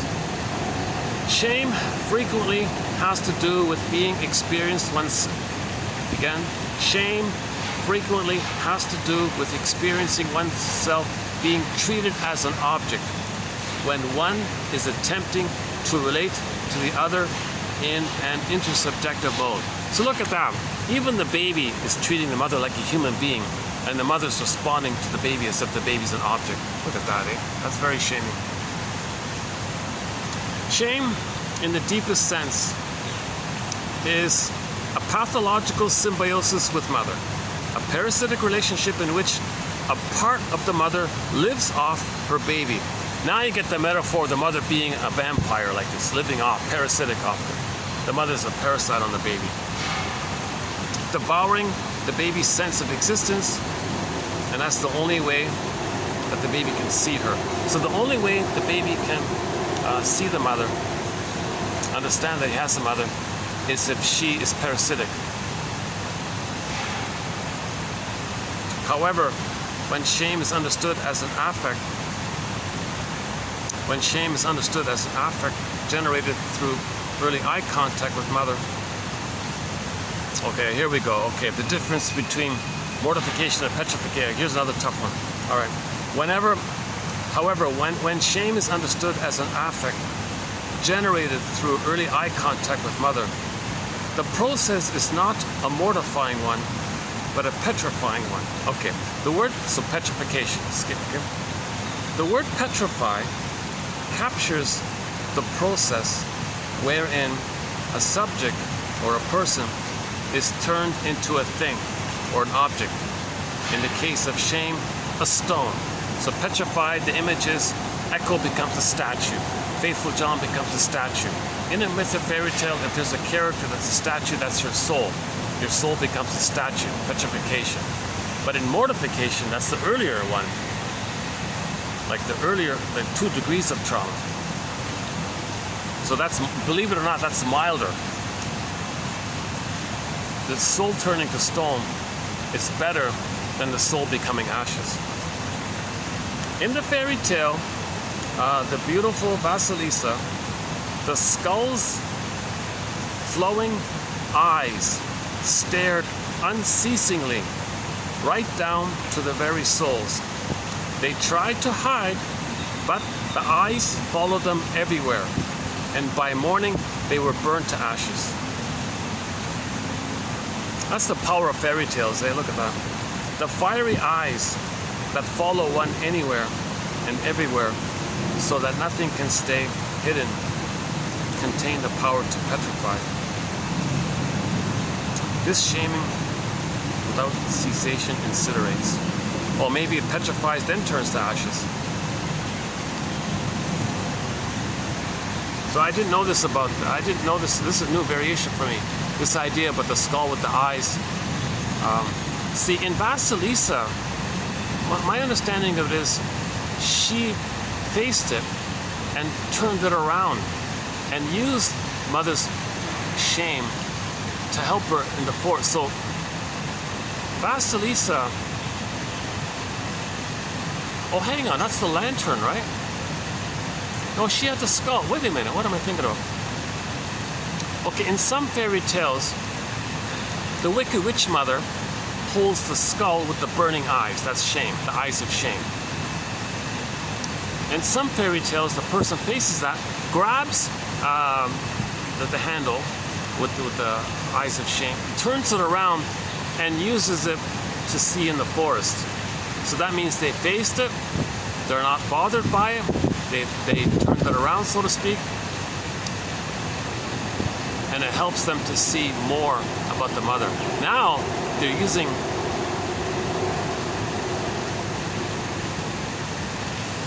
using mother's eyes to understand the mother. Oh, mother, you shame me? I'm going to use that as knowledge to understand you. Now you're turning it around. Mother, you hurt me? I'm going to use that knowledge to understand you. Now you're turning it around, right?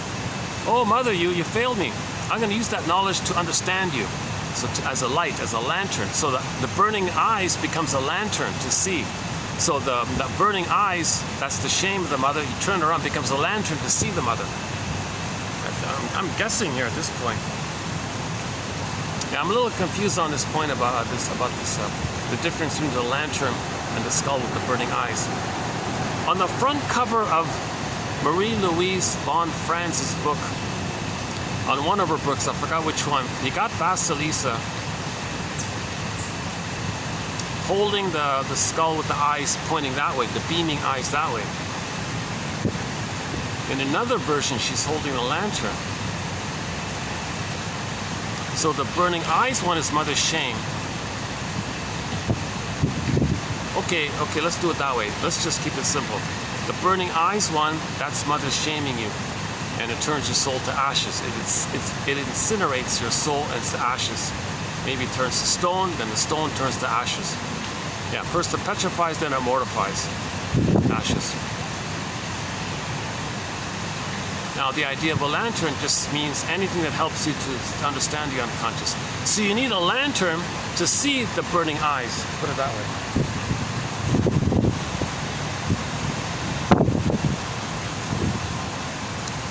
I gotta follow up on this one. This is a new fairy tale. We haven't discussed Vasilisa. So this might be a few. I know Robert Bly and Woodman talk about it, but I didn't catch it when I first heard it. So we have a thread on missing fairy tales. So maybe we'll add a new one. So this is a prompt, maybe. Okay. Lastly, narcissism. So we know narcissism is very shame-based people. So narcissism is a defense against shame. So the person is arrogant and aloof, and they revert to the time in the uterus where they were a king on the throne, and the power of the mother was their mother, called self-sufficient superiority, come I don't need anybody. Okay. That's a coping strategy to deal with the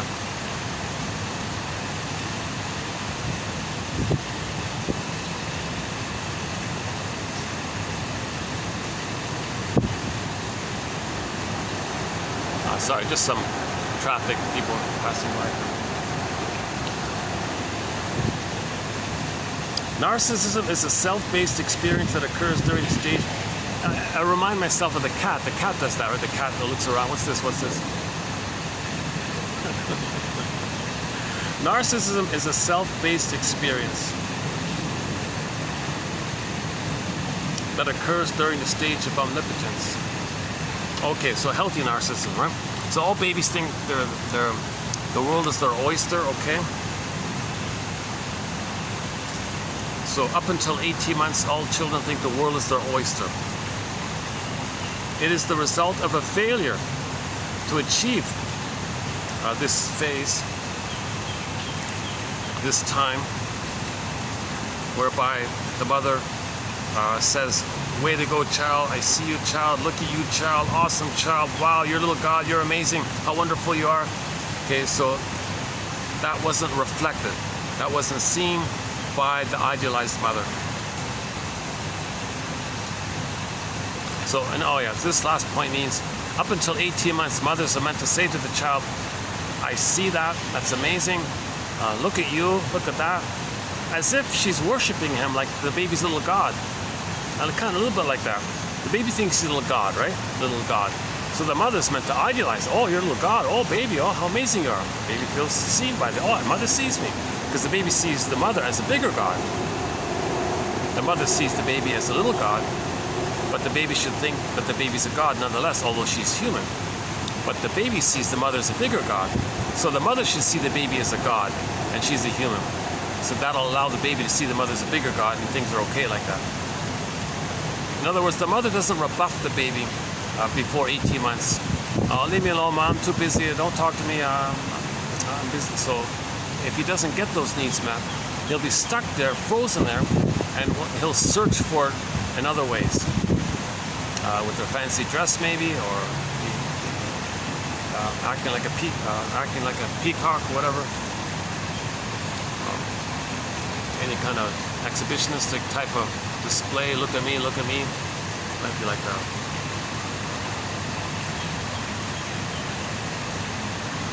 And then the person will be narcissistic because they're stuck looking for this mirroring. "Look at me, say how great, see it." So now they want narcissistic supply, and they're stuck with this infinite loop where they look for it, disappointed.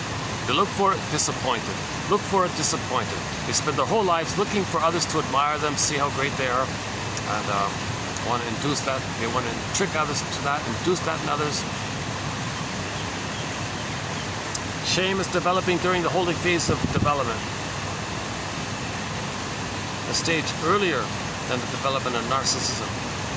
The roots of shame can develop. Okay, her point is the roots of shame can take place very early on in the uterus at birth, during the first 4 to 5 months, or it can take place later on in a milder form between 4 to 5 months to 18 months. So there's two types of shame. Okay, if it's the look at me one, maybe that's the later one. If it's the or shame based on a deeper issue. But either way, the interpersonal bridge between the baby and the mother was broken. Okay? No. It was there with the cord placenta to the mother, mother placenta to the cord to the baby the cord placenta to the mother. There was a bridge there. Baby to the mother, mother to the baby through the placenta to the cord. There was a bridge there, intersubjective, okay? And the baby, the mother saw the baby, fed the baby. Okay? That kind of thing, that quality is meant to continue up for the first 4 to 5 months in a blissfulness, and then when the child runs around, thinks the world is his oyster, the mother says, look at you, how amazing you are, how awesome you are, how special you are, how beautiful and unique you are. You're really like a special divine God. I worship you, baby. Baby, you're like a little God. Wow, I say, maybe not use those words, but think in those kind of terms, that the baby thinks he's a God, and he needs to be seen by the bigger God. So if the bigger God sees the little God feels happy. So he gets that phase. He gets those needs met. He gets those, they call it mirroring. So Mary Eyer's book is called The Mother-Infant Gaze, Mother's Mirroring. If that's flawed there, he may spend the rest of his life wanting others, look at me, people, look at me, look at me. Or he's voyeuristic about it, and basks in the glow of other people being proxies for them, and the proxies display, and the voyeurs identifying, feel seen by getting the proxy to be seen, and the voyeur feels seen if the proxy is them.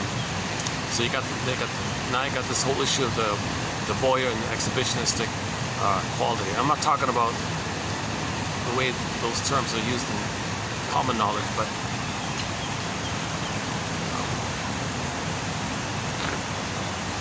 meaning the proxy displays his narcissistic efforts, and people admire them.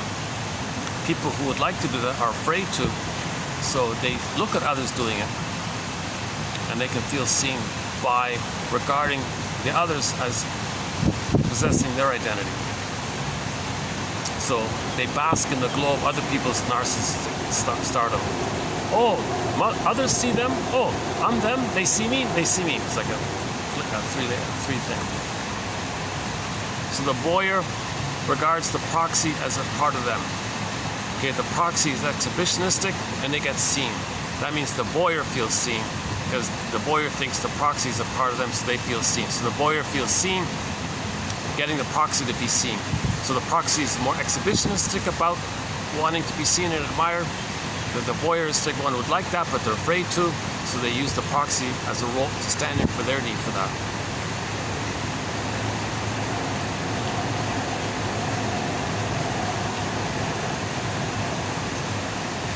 Actually, Masterson talks a little bit about this. Bergler talks a fair bit about it in his book called Curable and Incurable Neurotics. He's got a whole section on that.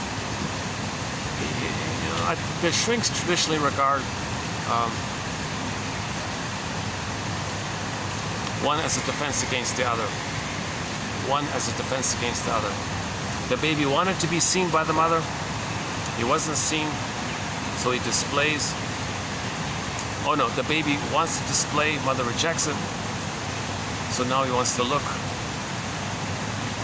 I'm not talking about like the guy with the raincoat. I'm not talking about those kind of things. We're talking about the baby's need to be seen by the mother.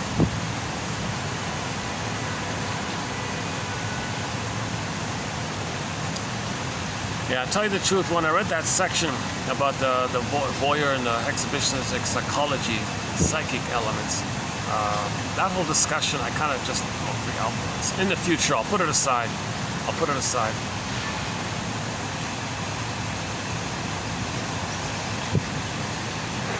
The only thing I kind of sort of understand is this idea that when the baby's running around between 4 to 5 months to 18 months, and he thinks the world is his oyster, meaning the world is the mother was his oyster, in the uterus, the world, the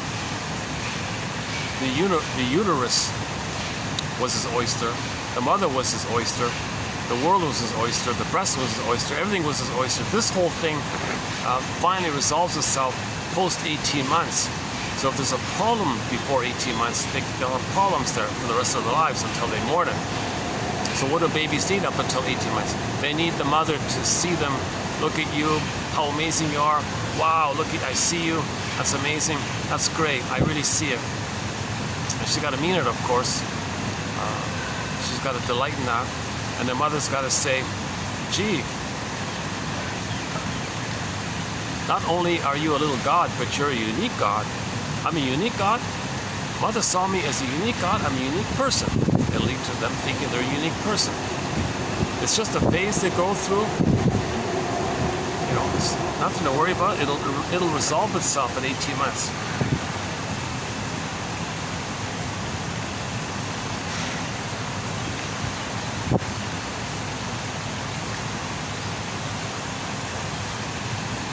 I would say as a rock bottom minimum, mothers need to stay home for ideally first 3 years, but if that can't take place, 18 months, then at least the narcissism will be gone, and they'll be pleased with the clingers. But they won't be happy if they're frozen between 18 months and 36 months.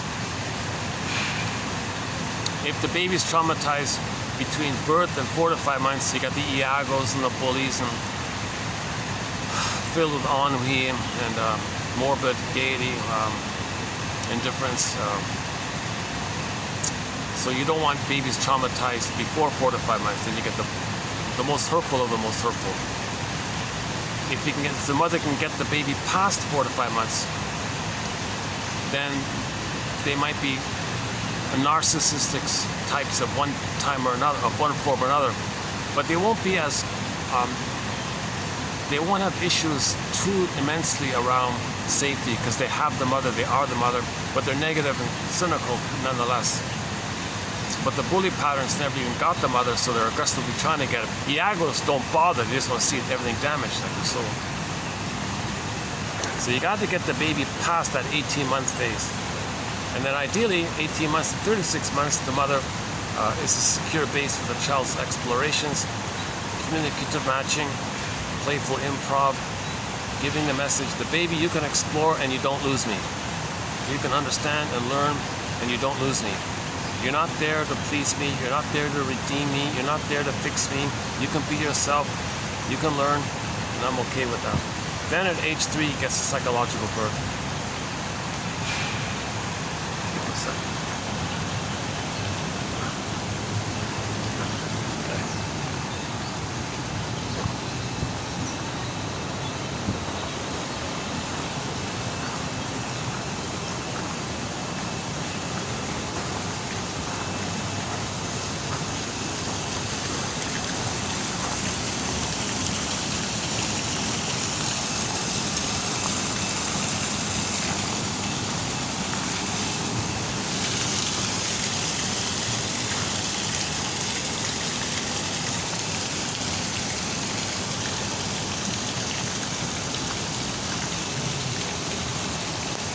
How's the lighting here? Maybe I can see here for a bit.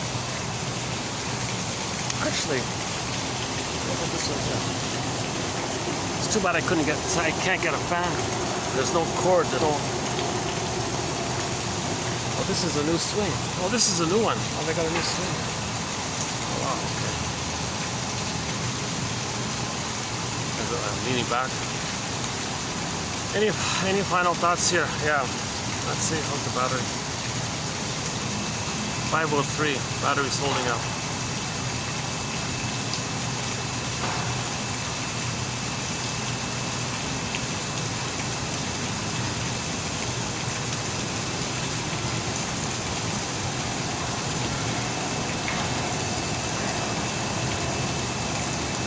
I think I need to find a way to better manage myself when there's distractions, because I do feel sometimes a little annoyed when it's just on my end, and then the quality of my delivery is definitely affected if I feel kind of,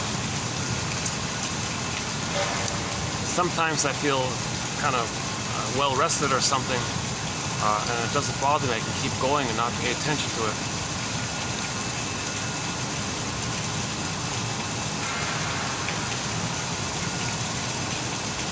So I would say go to yesterday's video for a smoother delivery. I was in a nice cool room. Well, yeah, it was okay. Yeah, I was in a room with a fan, and I can go straight through pretty much. I did part of it in the mall beside it. So we talked about Dionysus mainly, and the song, "Carry On, My Wayward Son." Deli. I think her name is Deli. D as in David, E-double-L-Y. I think that's her name. If you look up Deli from Brazil, cover song, cover of "Carry On, Wayward Son." Type in Deli. Maybe start with Deli. I'm pretty sure that's her first name. It should show up. I swear to God, I thought she sounded a bit like Dolly Parton. She's got innocent, childlike little voice. She does this humorous shrugging. She shrugs her shoulders. Did I do a good job? I don't know. I'm surprised somebody didn't give her a label or a contract. Or she could have been a big star. Maybe she still can be. I don't know. I mean, she doesn't have any coaching or any. She's just by herself, and if she can do it all by herself from a basic budget guitar and watching videos, if she had a coach or any kind of help, she could be a major star. You know?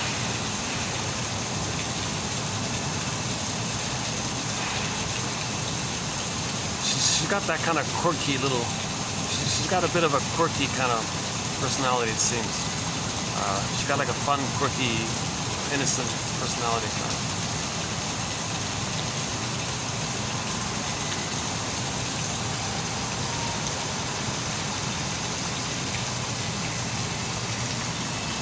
Yeah, Deli, D-E-L-L-Y. I'm pretty sure that's it. The last name is it Rysick or something? R-Y-S-K, something like that. Disc, Rydisc or something. Something in that area.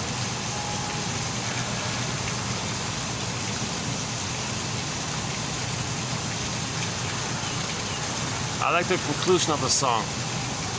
After you go through this midlife audit, after you go through the mourning process, you will no longer feel empty, and now your life waits for you. Inside Out 2, same thing. You resolve the splitting, have reaction. She calmed down and had a happy life afterwards. Her life waited for her.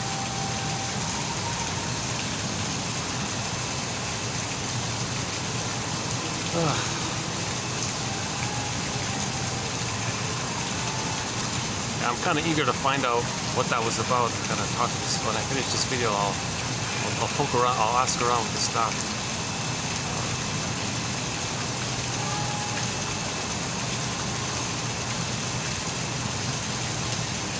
Normally I would have left. Like whenever there's something important, or I just leave. No big deal. I can leave. But today I felt like I didn't want to drink another coffee. That's part of it. Plus the sweat issue of getting to another place.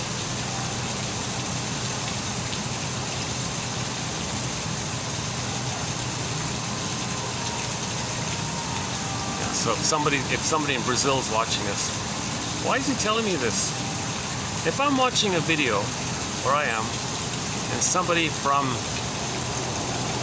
wherever is talking about giving a movie review or something, and while they're giving the movie review, they're telling me about what they had for lunch or something. Oh, you know. Okay, but is it really? So he's trying to connect, he's trying to share. That's what clingers and pleasers do. See this, look at this.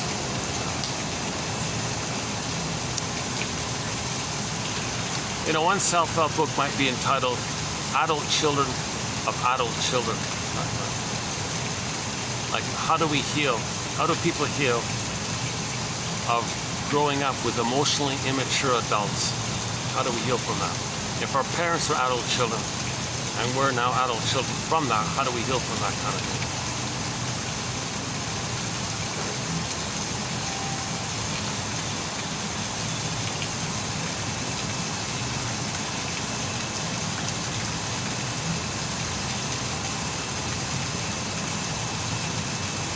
That's a new point I made about the Dionysian. I saw a little screenshot in the distance. Hey, wait a minute, I just talked about Dionysian and the god of ecstasy. I looked at that picture of the lid, the food dish lid, and I thought, wait a minute, that does a little bit resemble the mushroom. Is that a subliminal that they're selling psychedelics, that they're going to sell psychedelics? Or is that a subliminal? Because they do a lot of subliminal imagery in their propaganda like that. I thought, no, I hope not. Seriously, you're going to use the Olympics to peddle that? No, it can't. No, maybe they do. The LGB one I get, that's we've been bombarded with that for so long.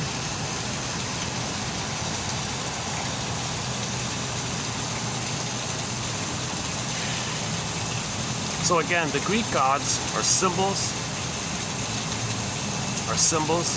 that the storytellers made to talk about inner dynamics. The Dionysius is a symbol, personification of the energy in the area of repression and the need to feel what we couldn't feel, to know what we couldn't feel. And if our ego is strong, we can manage it. If our ego is damaged with too much trauma, it's too much repression, it might come up too much. So there's the frenzy and escapism, and then and in the extreme case, they want to go back to the uterus and feel the blissful cosmic oneness of it all. That's what the baby felt. We're not meant to remember that. That's a phase we went through. We're meant to enjoy the present, not be in this spaced out, timeless, spaceless, infinite, no time, no identity, no self, no other. We're dust in the wind. Yeah, there's another dust one. Dust in the wind. That's probably a different. I haven't looked into that song, Dust in the Wind. But the idea that we're cosmic, we're all one, we're all particles, we're all energy, we're all consciousness, altered state of consciousness. Let's appreciate this. No, don't appreciate that. You had it, you needed it.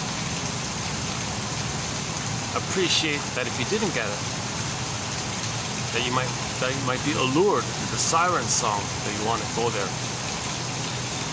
See, the trick is they say, go there. The baby's healthy there. Go to that healthy place. You're going to be healed? No. You can't go back to that. No time machines. You're just a trick of the mind to chemistry brings some of that up. It's like evoking a nightmare deliberately. It doesn't work. It doesn't. So yesterday I went on a bit of a rant on this topic, the Dionysian one. The mask one was okay. On Halloween you wear a mask. It frees you to, it liberates you from your regular daily life defensive social mask. Now you can express something you denied by playing the character that the mask represents. So masquerade party, Mardi Gras, Kerry Bana, a lot of these celebratory things with masks, and you can role play that character a little bit. So Dionysus is the god of masks because it facilitates expressing what you didn't know. Now the shrinks say the positive intention of all this is the ultimate goal is to get back your beingness, that the Dionysian spirit is in the area of that. It's the message that we want to get back our beingness. We want to get back our inner home, but you got to be reasonable about it. So just interpret your dreams when you wake up in the morning. Look at your patterns in life, that kind of thing.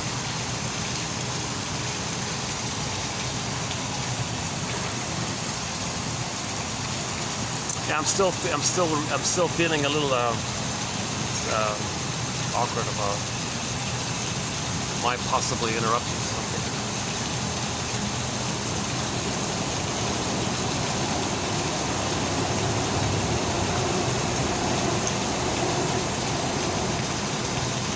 So So why do I unconsciously feel like maybe I bothered somebody? Does that go back to my childhood when I bothered a parent or something like that? Yeah, maybe.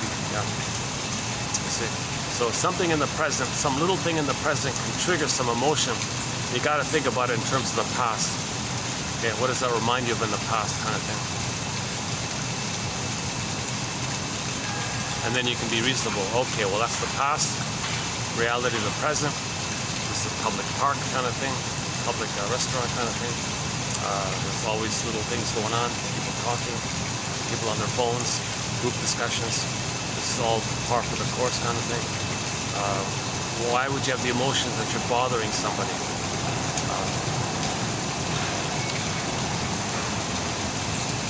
I just made it up. I don't even know if that's the case. I just made it up to know the past. So you might make up stuff in the present, distort the present to know the past. We're trying to get our story so we can stop repeating and live in the present rather than still fighting with the past, dealing with the past, getting the love that you didn't get in the past. Okay? Telling the world that you didn't get mother's love. Treating others the way your mother treated you. To tell the world how your mother treated you. Out of your anger, you're showing her up. Look, world, look what you did to me. So that's part of your anger. The burglar says you want to show up the mother. So when people are doing negative things, they're showing up the mother. You see, world, look at my behavior. Who taught me this? Come on, world, figure it out. Who taught me this? See, my mother taught me this, and I want everyone to know what my mother did to me, because he's angry at his mother, so he's showing her up, kind of thing. Go to the TV show Judge to the Defense, the first episode, I think. Was it the first one? There was a really psychopathic criminal character, and he wanted to show up society, show up the world, prove that the world is no good. So this issue there. So Jump to the Defense, was a vehicle to teach psychology, because the psychology helped them solve the crime.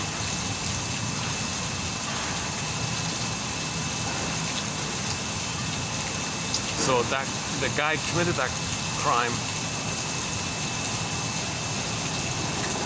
and he wanted to get away with it. To say, my parents committed a crime to me and they got away with it. Right?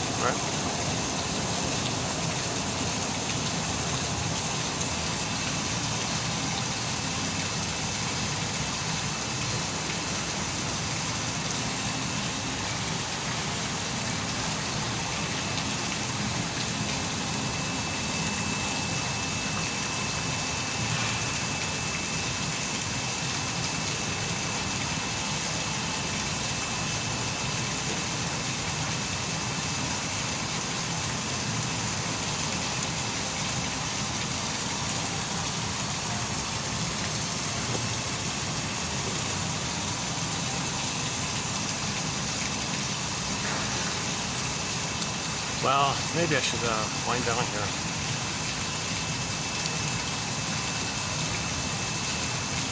Go back to the pad.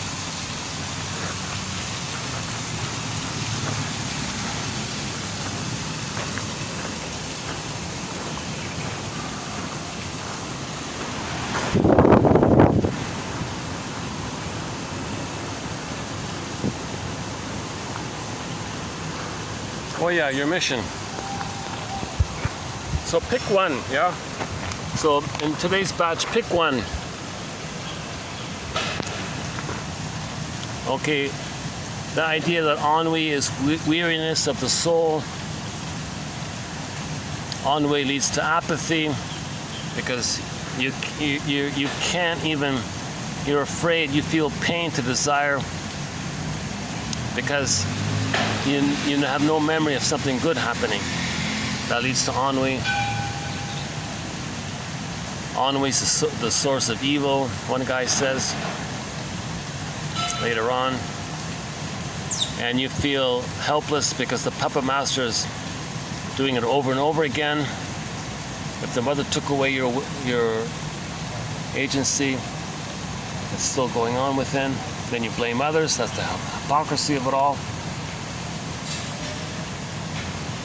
It can lead to existential meaninglessness. Oh yeah, here's a good one. In Tillich's terms, ennui is a feeling of emptiness which can become absolute as existential meaninglessness.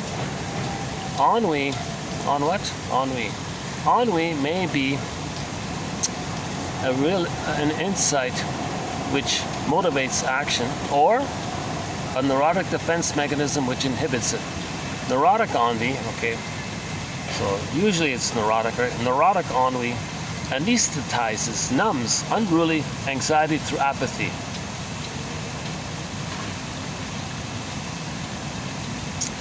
The neurotic anxiety of emptiness is painful because it demands responsible voluntary change. Surrender to ennui is spiritual suicide, for it accepts meaninglessness by quelling volition itself. Okay, so you feel pain around what happened, and as a defense against the pain around it, you do something to squelch that pain. It leads to ennui, basically.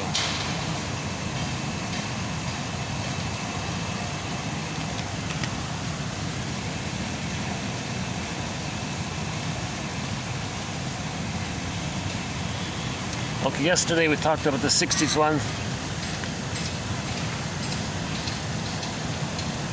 Yeah, this Ayers one I think is good. Yeah, so for me, this main one here, the Kaufman one, 92, I think that's a good one about the interpersonal bridge, this whole issue about the interpersonal bridge.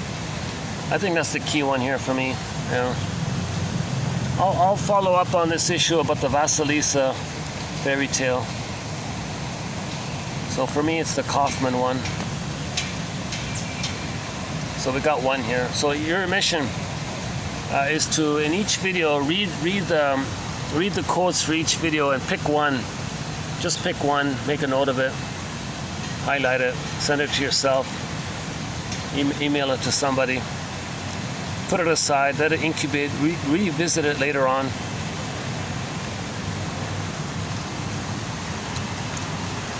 So this is all, some people call this gardening. It's just like slow gardening. Like you don't heal, so easily like that. Oh, but there's an allure, right? I'll take this magic thing and then, no, it's slow work. It's like gardening. We got to be our own gardeners. So bit by bit.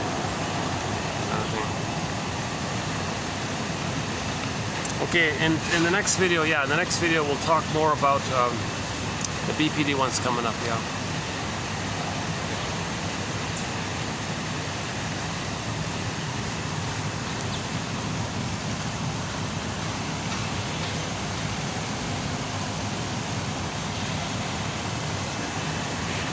Well, I'd love to close up with Delhi's cover of Carry On, Wayward Son. Very nice little cover.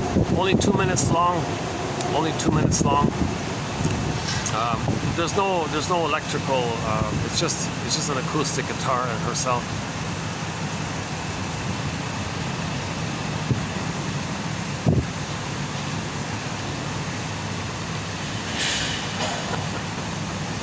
There's something very innocent about her doing this. It's almost like a kid, picking up an old beaten up acoustic guitar from a yard sale, hears a song on the radio, and then sings it and does a great job. And said, I don't know, did I do? And she shrugged at the end. She was so cute. She shrugged her shoulders. Did I do a good job? I don't know. She did a great job. She did a great job. For a minute there, I heard Dolly Parton in her voice for a second there, for a couple of seconds. Oh my God. Yeah. So carry on, my wayward son.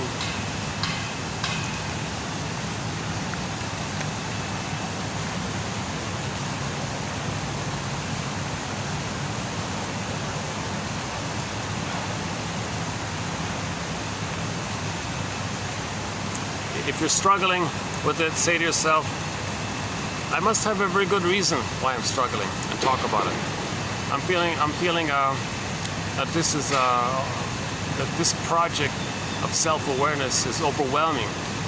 Okay, say to yourself, yeah, I must have a very good reason for thinking that, or saying that to myself. And free associate, what does that remind you of? That's a very good line, huh? One second.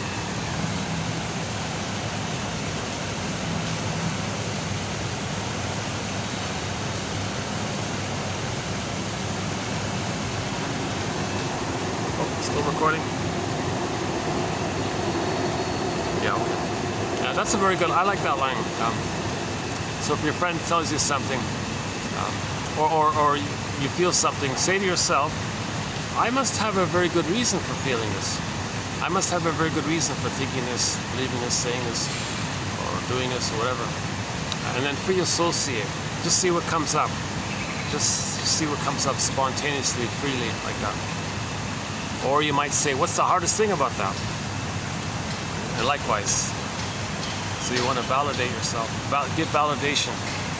It's considered a self-soothing type of thing. See, if the mother didn't soothe us, we got to learn to soothe ourselves. So one way to soothe ourselves is, those are two examples. So we've got a whole kind of a thread in this area called self-help exercises. So many of the self-help exercises are kind of in that area of how do we soothe ourselves. So it's a self-soothing thing to do for the moment. If something's bothering you, just preface that with the 5 words. What's the hardest thing about that, right?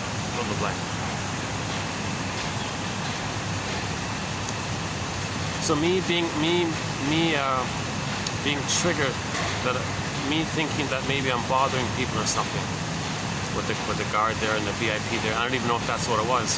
What's the hardest thing? Well, the hardest thing was confusion. I didn't know what it was. It brought up past memories that I might be bothering a parent or something. Well, what's the hardest thing about remembering your childhood? Well, you must have a very good reason as a child for thinking that you were bothering your parent. Okay, then you can go on, like you see, you can pre-associate, so you can go on further, right? So you must have a very good reason for thinking that as a child you felt that you were bothering a parent. So you can at least, well, then you identify your needs. Well, as a child, I had a need for interpersonal connection. I had a need. It wasn't met, and I felt what I felt. And that's coming up now by the trigger of the present. Okay, for more on this kind of area, 2360 by Susan Campbell. 2360, we cover an abridged version of her thing called the unilateral repair statement. Basically, how to make an I statement.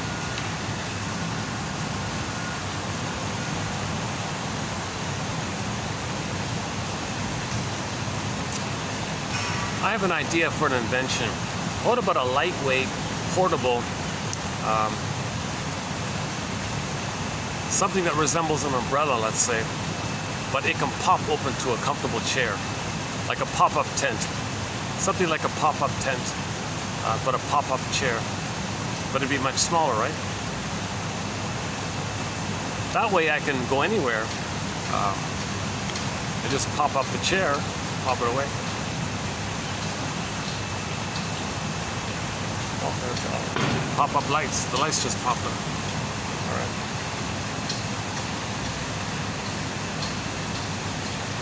Any final concluding thoughts here?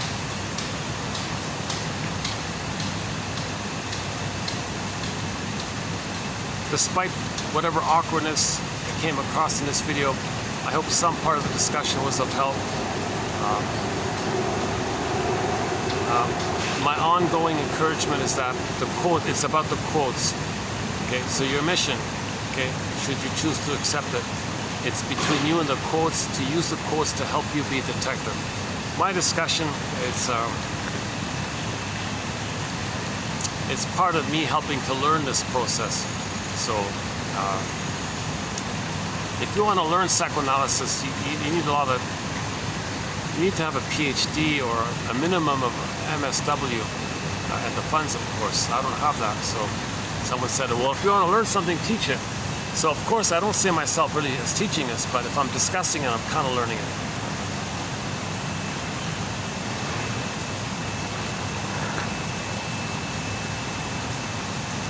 I think, was it last week I was at the park, right? I was, what was it Monday? Oh, Friday, last Friday. Last Friday I was at the park. I was thinking, today's Wednesday, right? Maybe tomorrow, yeah, maybe, let's see how it goes. Maybe I'll go back to the park. There's a little park, like a man-made park. I don't know, maybe about an hour from here, but it was kind of fun going to that place, yeah. I was on the verge of going there today. There's a motorcycle guy with his helmet there. I was gonna say, okay, take me to the boat ferry. I was like pausing there, or do I come here? I had that moment of decision.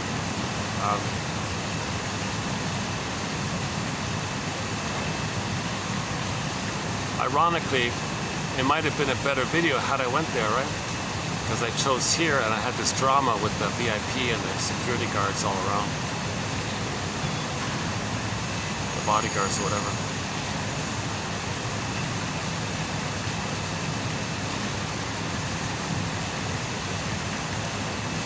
Yeah, my first clue that it was a VIP is that the manager brought out the drink to the guest, right? The VIP, not like a regular waiter, right?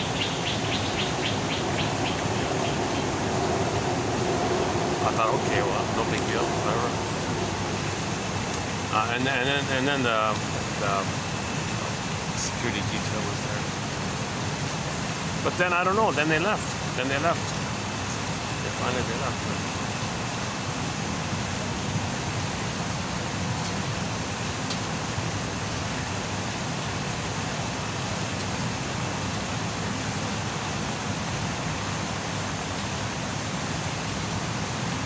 So maybe it's nothing to do with it, right? So why would I be projecting that scenario? That scenario can be analogous to my childhood. A childhood scene where I'm in the middle of something, right? I'm in the middle of something, right?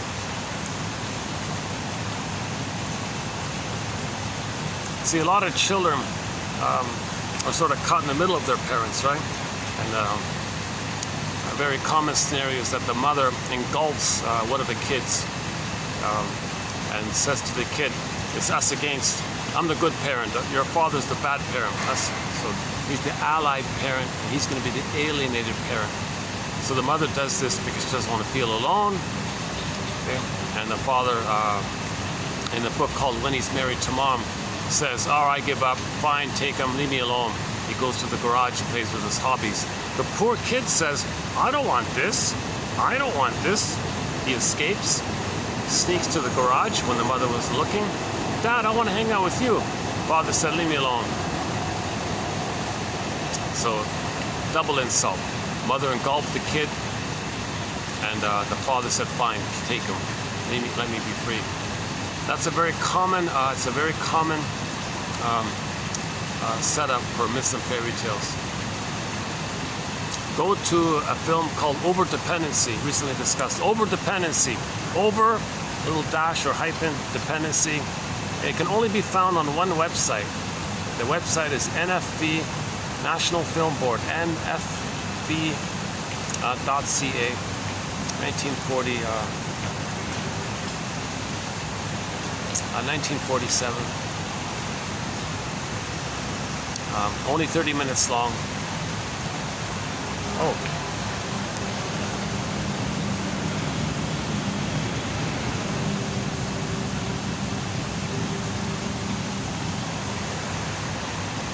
I'm not sure, but that might be the spotted dove. The spotted dove. I'm not sure. It was at the park, I saw a sign, and there was a bird that looked like that. It was called the spotted dove. So that might be the spotted dove. I don't know. Again, somebody in Brazil is watching us. Oh, okay, spotted dove. Well, that might be interesting. Yeah, that'd be interesting. I wouldn't mind that. If I'm watching somebody in another country tell me about the birds there, that's okay. I wouldn't mind that. But if they tell me what they had for lunch, maybe that's not so interesting. Right?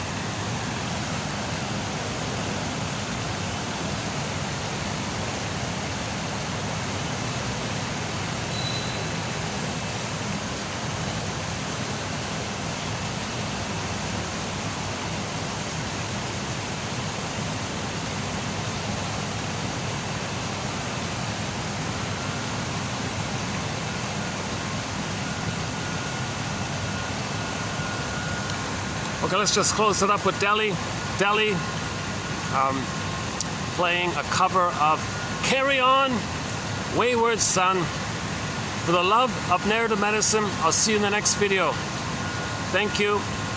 Our theme song, if you don't find it on YouTube, check out Ketcha, K-A-T as in Tom, J-A, Ketcha, E-B Stein, Epstein, out of Germany. She does our theme song. It's a German cover of the song Windmills of the Mind. It opens up with the bass tubas. It's a great song. It's our theme song. For the love of narrative medicine, I'll see you in the next video.